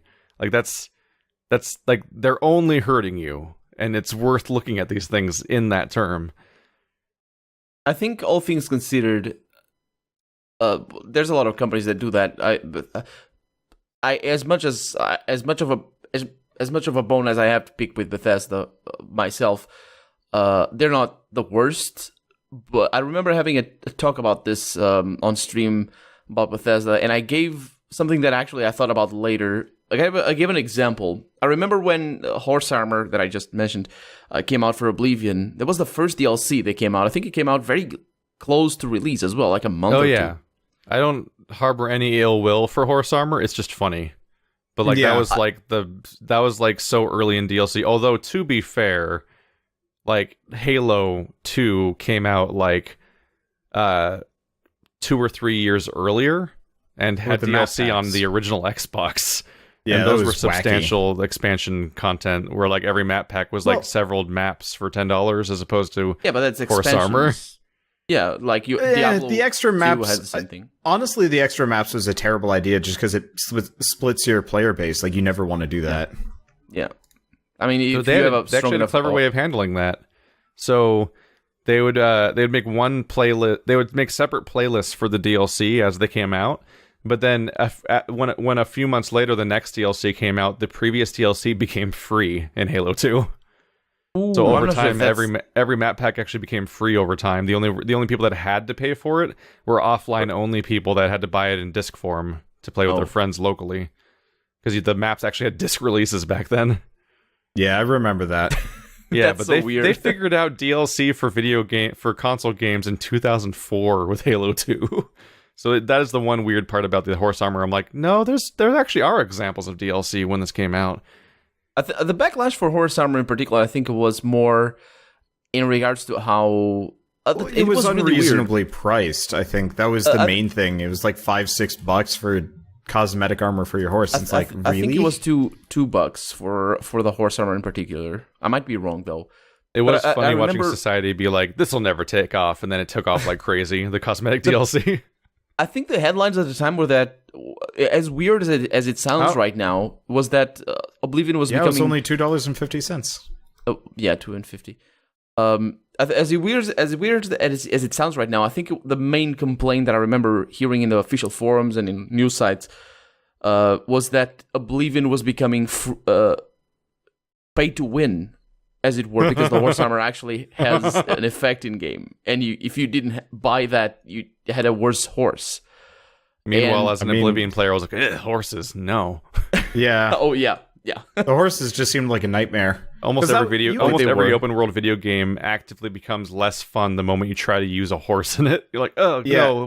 no, these controls, I don't want to. The problem It's not with- worth it. The problem with Oblivion is that the horse was actually slower than the player if the player was fully maxed out. So that Yeah. was like Because it had I the don't- Morrowind stats. I just hate Yeah. mounts in general because they're a pain to control. You might have to like babysit them so they don't die. And like in Breath of the Wild, for example, everybody was like going bananas over there, like getting a horse and like the fastest horse and like Ganon's horse or the Lord of the Forest. I never used a or horse. Epona. Yeah, the game was so vertical. It's like, what's the point of this? The I game had about the same. climbing and gliding, and they're like, here's a horse. By the way, it can't teleport to you when you summon it. I'm like, oh, so Yeah. it doesn't have, if it doesn't have the Witcher / Dynasty Warriors powers, then and it's only a thing that you can only call when it's nearby, it's gonna get abandoned immediately every time. Yeah. Oh yeah, I had the same problem in Horizon Zero Dawn. It's like you can ride like the robots, and it's like no, you can only ride a couple of them, and they die almost instantly the moment you get into I almost combat because immediately they try and forgot help. that mechanic existed. Yeah, so I'd use it. What I would do is I would hop on one and get as many fast travel points as possible, and then forget about it for the rest of the game. That's the thing. I wasn't sure what the use case was in Horizon because in every fight ever, you have an advantage if you start off in stealth, which means you don't want to be Yeah. mounted. And if you're traveling around, you get fast travel points, so you probably already can travel faster by just sitting through a loading screen than trying to find a mount that you can't even call because it's not yours, and then bring it over and so on. It's one of I those think features where I didn't know why it was there. it probably was just somebody who had the idea and the boss is Yeah. just, oh no, that has to be in the game because everybody's gonna want that. And it might even have been marketed as well. It's like The thing, it was like how in once you get past the first 2 Assassin's Creed games, every Assassin's Creed game has what essentially feels like that game's module. Like here's some weird additional mechanic that kind of interacts with the core formula but is not at all mandatory, and there's like a tutorial at one point, but you can basically just ignore the mechanic the entire playthrough because of how optional it is. Yep. And then they oftentimes forget about that mechanic in the very next game. Like Revelations is like, you can craft bombs now. Like it's like Shovel Knight, Plague of Shadows or something. Like it's like, mix this thing with that thing to make a different kind of bomb. And I'm like, I'm just going to stab everybody like I did in the other 4 games. exactly. Bombs are Why, messy. why do I want to craft bombs? And then I just didn't craft bombs the entire playthrough and got 100% completionism of the game. I'm like, I don't know what that was for. All right, bye. Yep. It's yeah. What I was gonna say about the horse armor DLC though, I remember it stuck to my mind what Bethesda said about like their justification for that DLC because they never actually apologized for it or anything because it was just No. their thing. no. That's not what they do. What they said was that they were experimenting with the market, seeing what works and what doesn't. And I think that's Oh, yeah. very telling of what they're doing. They're just trying to maximize profit Yeah, since Yep. 2005. Have you ever actually looked at who's on the Bethesda board of directors? Well, ZeniMax or Have Bethesda? you ever even heard about it? I think it's kind of the same thing. But ZeniMax is like the parent-ish. Yeah. It's like there are a couple of politicians in there. It's like business moguls. There are like a bunch of people. Yeah, I think it was Donald Trump's son was one of them and stuff Robert like that. And Trump? I'm like, I don't want to get too into politics and stuff, but like when I heard that, I was like, oh, that's scary, because like I have never heard of him being a video game fan, and like I understand business has to be business on some level, but like it always scares me when like I hear about Ubisoft getting picked up of Vivendi, which doesn't really care about what games are made as long as profits happen. Yep. And like Vivendi did horrible things to Blizzard and Activision for a while, and they managed to crawl their way out of that hole. But like I get scared when I hear about like cool developers being under control by people that probably don't give a shit about video games. It's like, but if you don't give a shit about video games, the quality of the market drops off in favor of quick bucks, and then that goes in bad places. That's how the ET landfill happens. Yeah. Yep. And like that actually caused video games in North America to stop being made for the most part for like a decade. Or you It's have absolutely like, or you have like some, sorry. I'm sorry. I was just thinking about like, was it 38 Studios, which is like a football player gets a grant from the government to make a video game company, then the grant's rescinded when it's not profitable enough, and the whole thing goes under. Like once really weird third parties get involved, the whole thing stops being about making good games. Yeah, and the worst part is like nobody can even pick up Amler really, because Rhode Island angrily owns the product now. I like that you're saying they specifically angrily own it. Well, yeah, like so I lived in Massachusetts at the time. Like it was on the like news. Konami.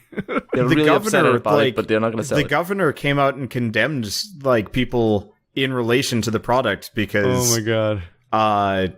The general consensus was they got robbed. Which they kind of did, they kind of didn't. They really should not have picked that was a weird choice. He was a baseball player, not a football guy. That's the thing. I mixed it up. Yeah, I knew the studio was his number. Yeah. That was almost an okay thing. Kingdoms of Amalur is actually like a half decent game. It just came out at a terrible time, and it was way too bloated for its own good. Because I actually rather enjoyed the combat and like the world. It's just like, you know what was a great game? Dragon Age. But like, let's add some action combat. And then just MMO side quests, because really we want to make an MMO, but we don't have the money for that. So let's make the normal game first, and then immediately dive into making an MMO, even though we probably don't have the budget for it, even with like a Western action RPG's profits. It was dumb. Where were you going a second ago, Colonel? I was remembering reading online or somebody telling me about, I don't know what perception they had of anything, but that the crash of was it 83 or 93? Video game crash. I think it was 93. 1983.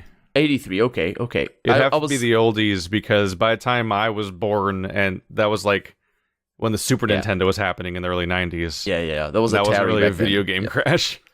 Yeah, okay. Yeah, exactly. But I've read online people that are not, well, they don't think that crash happened. And you just really need to look at some numbers. I mean, I didn't understand their argument at all, because you just need to look at the numbers. Only recently are we actually getting back to the money that was being invested back then. And it's crazy, because we see how much money is invested in games these days. And back then it was, I mean, the arcades did have a bunch of money as well invested, not just video games. But the billions and billions got dropped down to less than 1 billion in investment in the space of 2 years, because of the same stuff that happens in these days. But of course, because the first time around it was a bubble that popped hard. Yeah, They're like, oh, this is going to go places. Let's put all our money in it, like, short-sightedly. And then it was like, oh, no, we've made what will later be called a...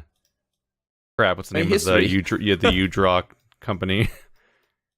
Yeah, it's like the wasn't that the THQ. Yeah, like, THQ. essentially, everyone in the 80s pulled the THQ at the same time. Yeah. And then the entire industry failed. Except THQ kind of wasn't lucky, just they weren't really skeevy, I guess. Yeah, they gambled and lost it all. I don't know. I'm really glad that Darksiders is being worked on again and Battle Chasers is getting made. Have you guys ever played any of the Darksiders games or no? I think I have both. That's so Darksiders 1 and 2, right?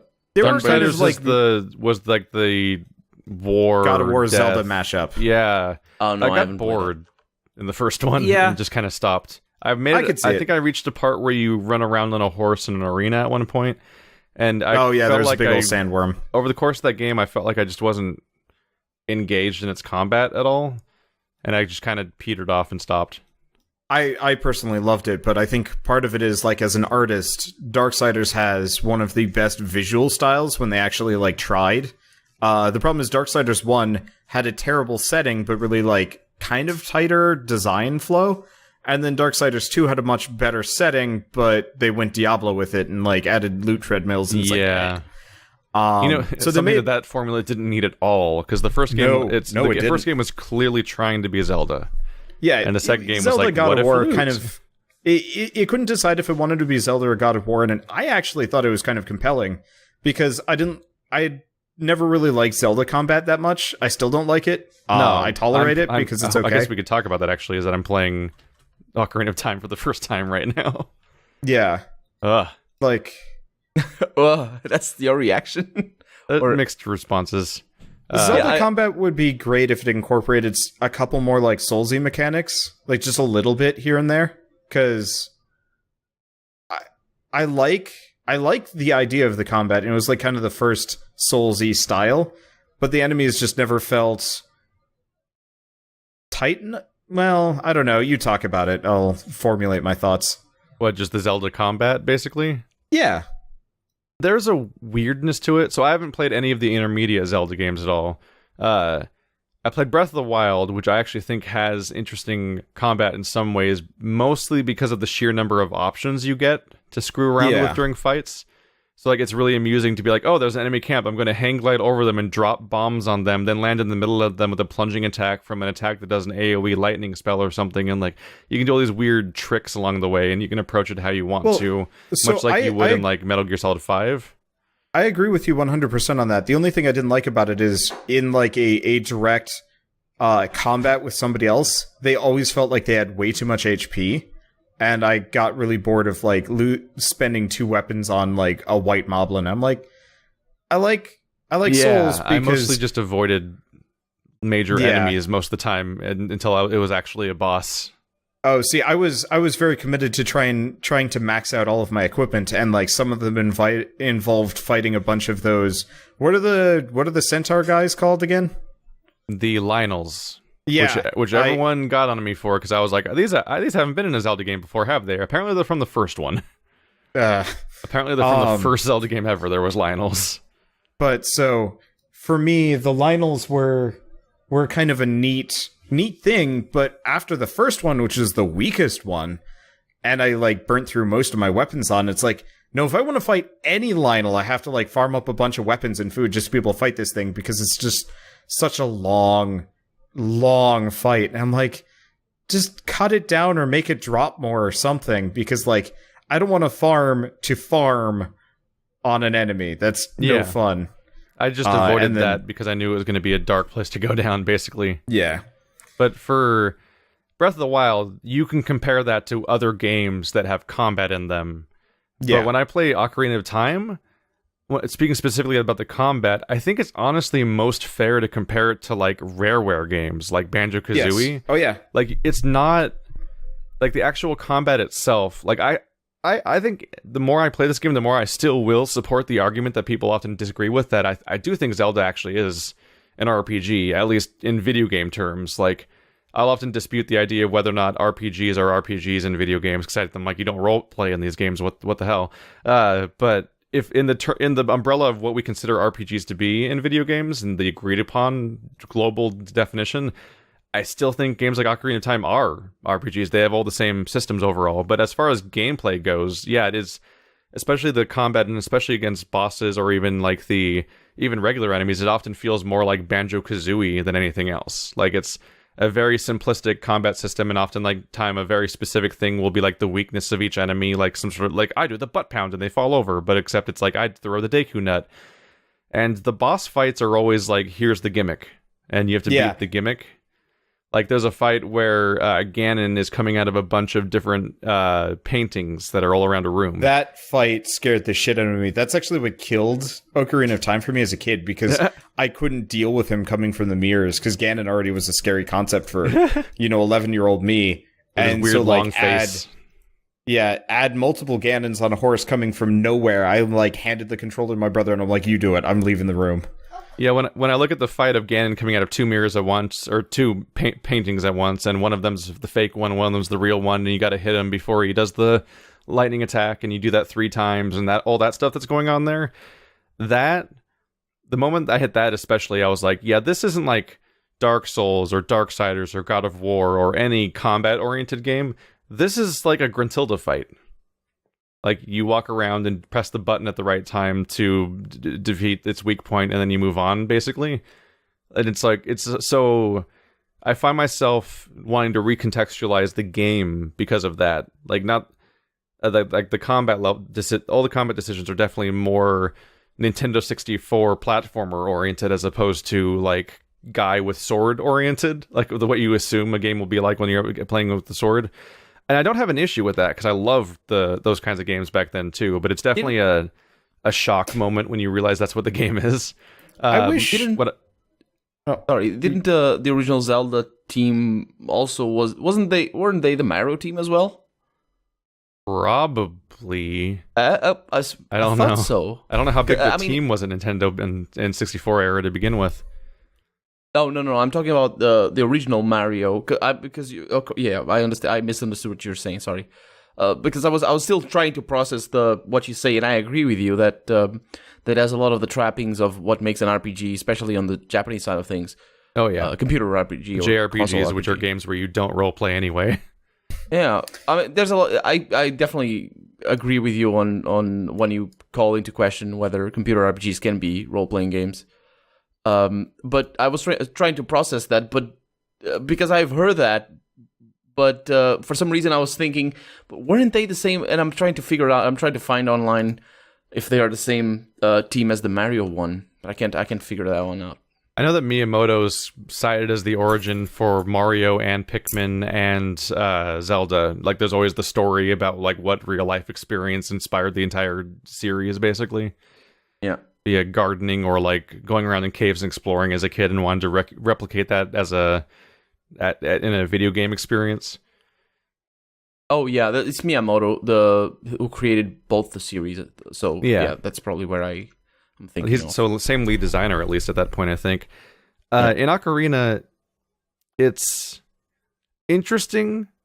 On some level, I like that they essentially have merged the two concepts back then, because like they've essentially,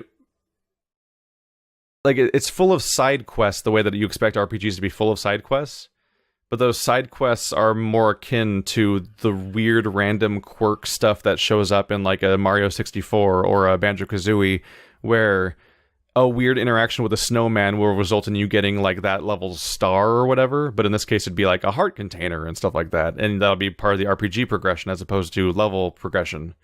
Yeah. And it's like, that's basically what they did, is they took that way that platformers would handle like weird interactions that lead to you getting like rupee, and I mean what would lead to you getting like the progression thing, like a jiggy, and they replaced that with it being optional things that you can do to get the things that progress Link so that he can become more powerful for the mandatory content, which is the dungeons.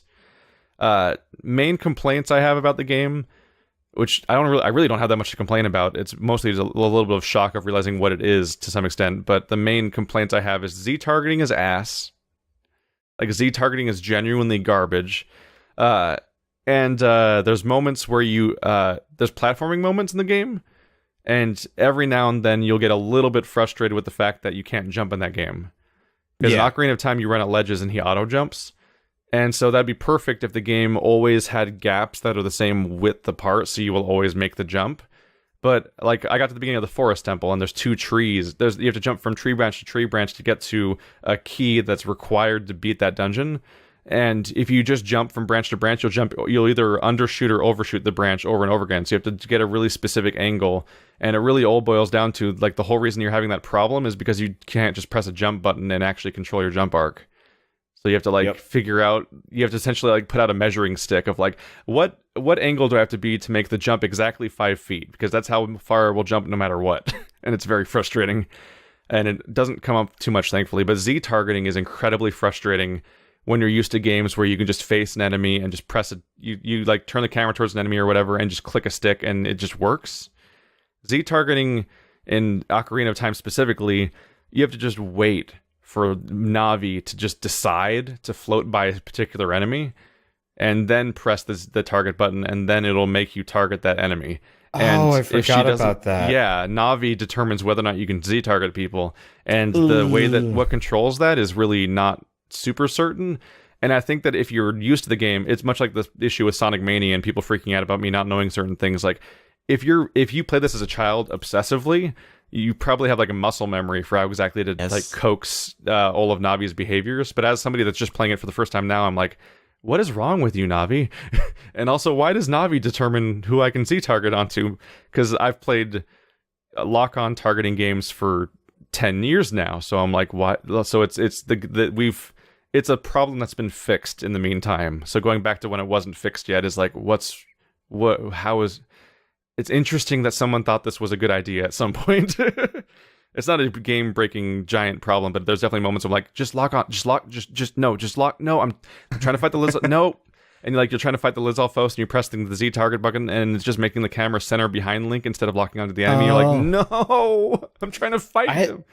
I had that problem with Bongo, because I'd be trying to like shoot him, and then suddenly Navi would like whiz across the screen to target somebody else, and be like, no, I can't. Yeah. I have to. Like, at some point, if you're fighting one dude one-on-one, the game might as well just enter battle camera now and just do it. Like some games actually did back then, or even do recently. Like, some games are like, you're in combat now, here's the combat camera. But Zelda asks you to initiate combat by actively pressing the Z target button on an enemy, but then also won't give that the priority it should have when you're clearly in combat and pressing the Z target button. It thinks that the top priority should be centering behind you. And like that's also a problem that Dark Souls still has, but way less. Like Dark Souls, it's easier to go around it, I guess. Yeah, if an enemy is right next to you in Dark Souls, you're not going to like somehow fail to lock onto them. But they're like, I'm playing Dark Souls 1 with Andrew right now, and he's tearing his hair out because you'll have boss fights where the boss chamber is bigger than the lock-on range. And so he's living the experience that a lot of us Dark Souls players have just learned to work around over time, which is when the enemy breaks your lock-on range, and then you have to deal with like them approaching you from the distance, but every time you click, and you're trying to kind of run away from them, but every time you click the stick, it's locking the camera behind you instead of going to the boss, because for some reason you can't lock onto that range. Which it's one of those problems that silently went away. Like when you get to Dark Souls 3 and Bloodborne, there's like giant arenas where it auto locks, and like that's good. Like, was it? You remember Dark Souls? Like you remember Dark Eater Meteor Wander? Yeah, like that's one of the biggest boss arenas ever made in a Dark Souls game. And you'll note, like in the background, you probably didn't even notice it because it was just intuitive. But you would hit lock on from like hundreds of feet away, and it would work, which isn't true for the rest of the game, because they started to actually change mechanics of the game for boss fights, and it was really smooth and intuitive and smart. The camera would pan away from your character to a further distance so you can see the boss better, and the lock on range would like multiply. Unfortunately, they never patched that into Dark Souls 1. They never did. No, it just makes the ONS fight worse. Though Dark Souls 1 was definitively like easier now that I've done all of them.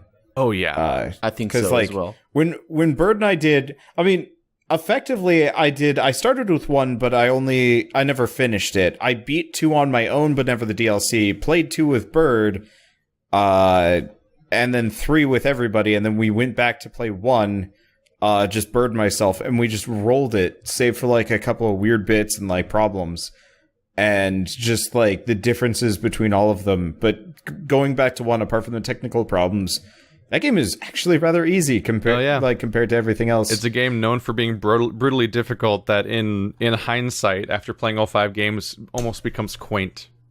Yes. It was relaxing. Except for the PvP invaders, because they suck more there than anywhere else. They've had a lot of time to get better at sucking. Yeah, like we had just gotten inside. 6 years, motherfucker. We had finally got into Castle Lordran or whatever it was, and you know that room with the bonfire with Solaire? And he's like just sitting there waiting for you. You can get invaded while sitting at the bonfire right there. And apparently that place has like shitty co-op things, so like Bird was almost never able to connect to me. We just had some guy invading us over and over and over again, to the point where I just turned on invincibility and said, fuck it. I just want to beat Ornstein and Smo and get out of here, because this place sucks to begin with. And it was not pleasant. Whereas like 2, we got invaded a couple of times. It was like, okay, this is fine. Yeah. I played a... Sorry. I was just saying it's probably about time to close up. Do you have any last thing you want to get in, Colonel RPG, before we close it off? I just wanted to. I played a little bit. Say a little bit about Dark Souls 2. I played a little bit of it, probably until the first boss. It was about that, and it's noticeably harder. I do have the Scholar of the Dark Sin or something like that, so that might have been the reason. I have both versions though. Scholar of the Dark Sin is noticeably harder. Okay. Noticeably harder, especially in the early game when you're going to feel it the most. It was essentially meant to be like you can almost think of Scholar of the First Sin as like being like Master Quest for Dark Souls 2. Like it is a remix of the game fundamentally. Like the entire level design change is identical. Like the layouts are the same, but they swap out enemy layouts massively. Spots. Yeah. So that's the reason then. Okay. Yeah. Like, to the point where, like, I would recommend to anyone, if they have access to it, to play Dark Souls 2 vanilla. And then if you still like Dark Souls 2 and like the idea of a remixed version, then you have a lot of options, because Dark Souls 2 New Game Plus remixes the enemies, Dark Souls 2 Scholar of the First Sin remixes the enemies, and Scholar of the First Sin New Game Plus remixes the enemies again. So there are actually 4 different enemy layouts you can play through for that game, which is not true for any other Dark Souls game. I think the problem is Dark Souls 2 regular is no longer available, period. I don't think you can get it anywhere. No, I think it is. I bought it. Is it? At least. Oh, you're right. Yeah, I forgot. I think you can still get it. It's just that they offer like an upgrade to the DX11. Well, actually, apparently what it is Dark Souls 2 never goes on sale. Scholar of the First Sin will go down to like 10, 20 bucks. It's Dark Souls 2 is always 40. Yeah. And even if it wasn't for that, you could get Dark Souls 2 for Xbox 360 and PS3, because Scholar never came out on those. Yeah. But I think the other problem is Scholar of the First Sin includes all the DLC, whereas Dark Souls 2, you still have to buy the $30 season pass. Yeah, that's the thing. Yeah. But I think Dark Souls 2, the original one, did go on sale this summer, because that's when I bought it. I think I bought the 2, the Scholar of the First Sin and Dark Souls 2 as well. But I don't know. It's just, if you look for Dark Souls 2, you get the Scholar of the First Sin first, and it's just what Steam pushes, I think. Yeah, it's what they push. They kind of treat it like the definitive thing. I think it's just that they have to, logistically, because it's the new one, they have to act like it's the important one. But boy, oh boy, is it not a recommended way to first experience that game. No, it is hard. It's essentially with challenge mode turned on, except there's no setting. It's just what the game is. It's a weird choice, but if you were somebody who actually played Dark Souls 2 and liked it, then having a remix version was a welcome addition.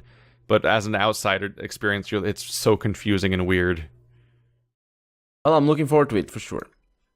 They actually made it more confusing by they put out a product called Dark Souls 2 Scholar of the First Sin on PS3 and 360. That was just a Game of the Year edition of Dark Souls 2. So it was the same So what it had is it was the normal Dark Souls 2 with all of its DLC bundled together, but called Scholar of the First Sin on the box, but it didn't have the new enemy layout. So people would look it up. People playing that version, the 360 PS3 version, would look up my playthrough of Scholar of the First Sin and then complain about how it's different. And I'm like, that's because the name on your box is kind of a lie. Yeah, it's just a game. It's the weirdest thing. All right, so I think we're going to close it out here. Thanks for coming, everybody. This is Save the Universe Podcast, episode 40. If you want to find Colonel RPG, you can search Colonel RPG on YouTube. That's the military ranking, not like popcorn or anything. You can send your questions to fournerdsquestions@gmail.com. We didn't answer any this time or last time, really, mostly because Bird's not here, and you guys ask a lot of questions to either all of us or even specifically to Bird, so we wait for when everyone's around and then hopefully remember when everyone's around. Yes. Thanks for watching like always, guys, and I'll see you next time.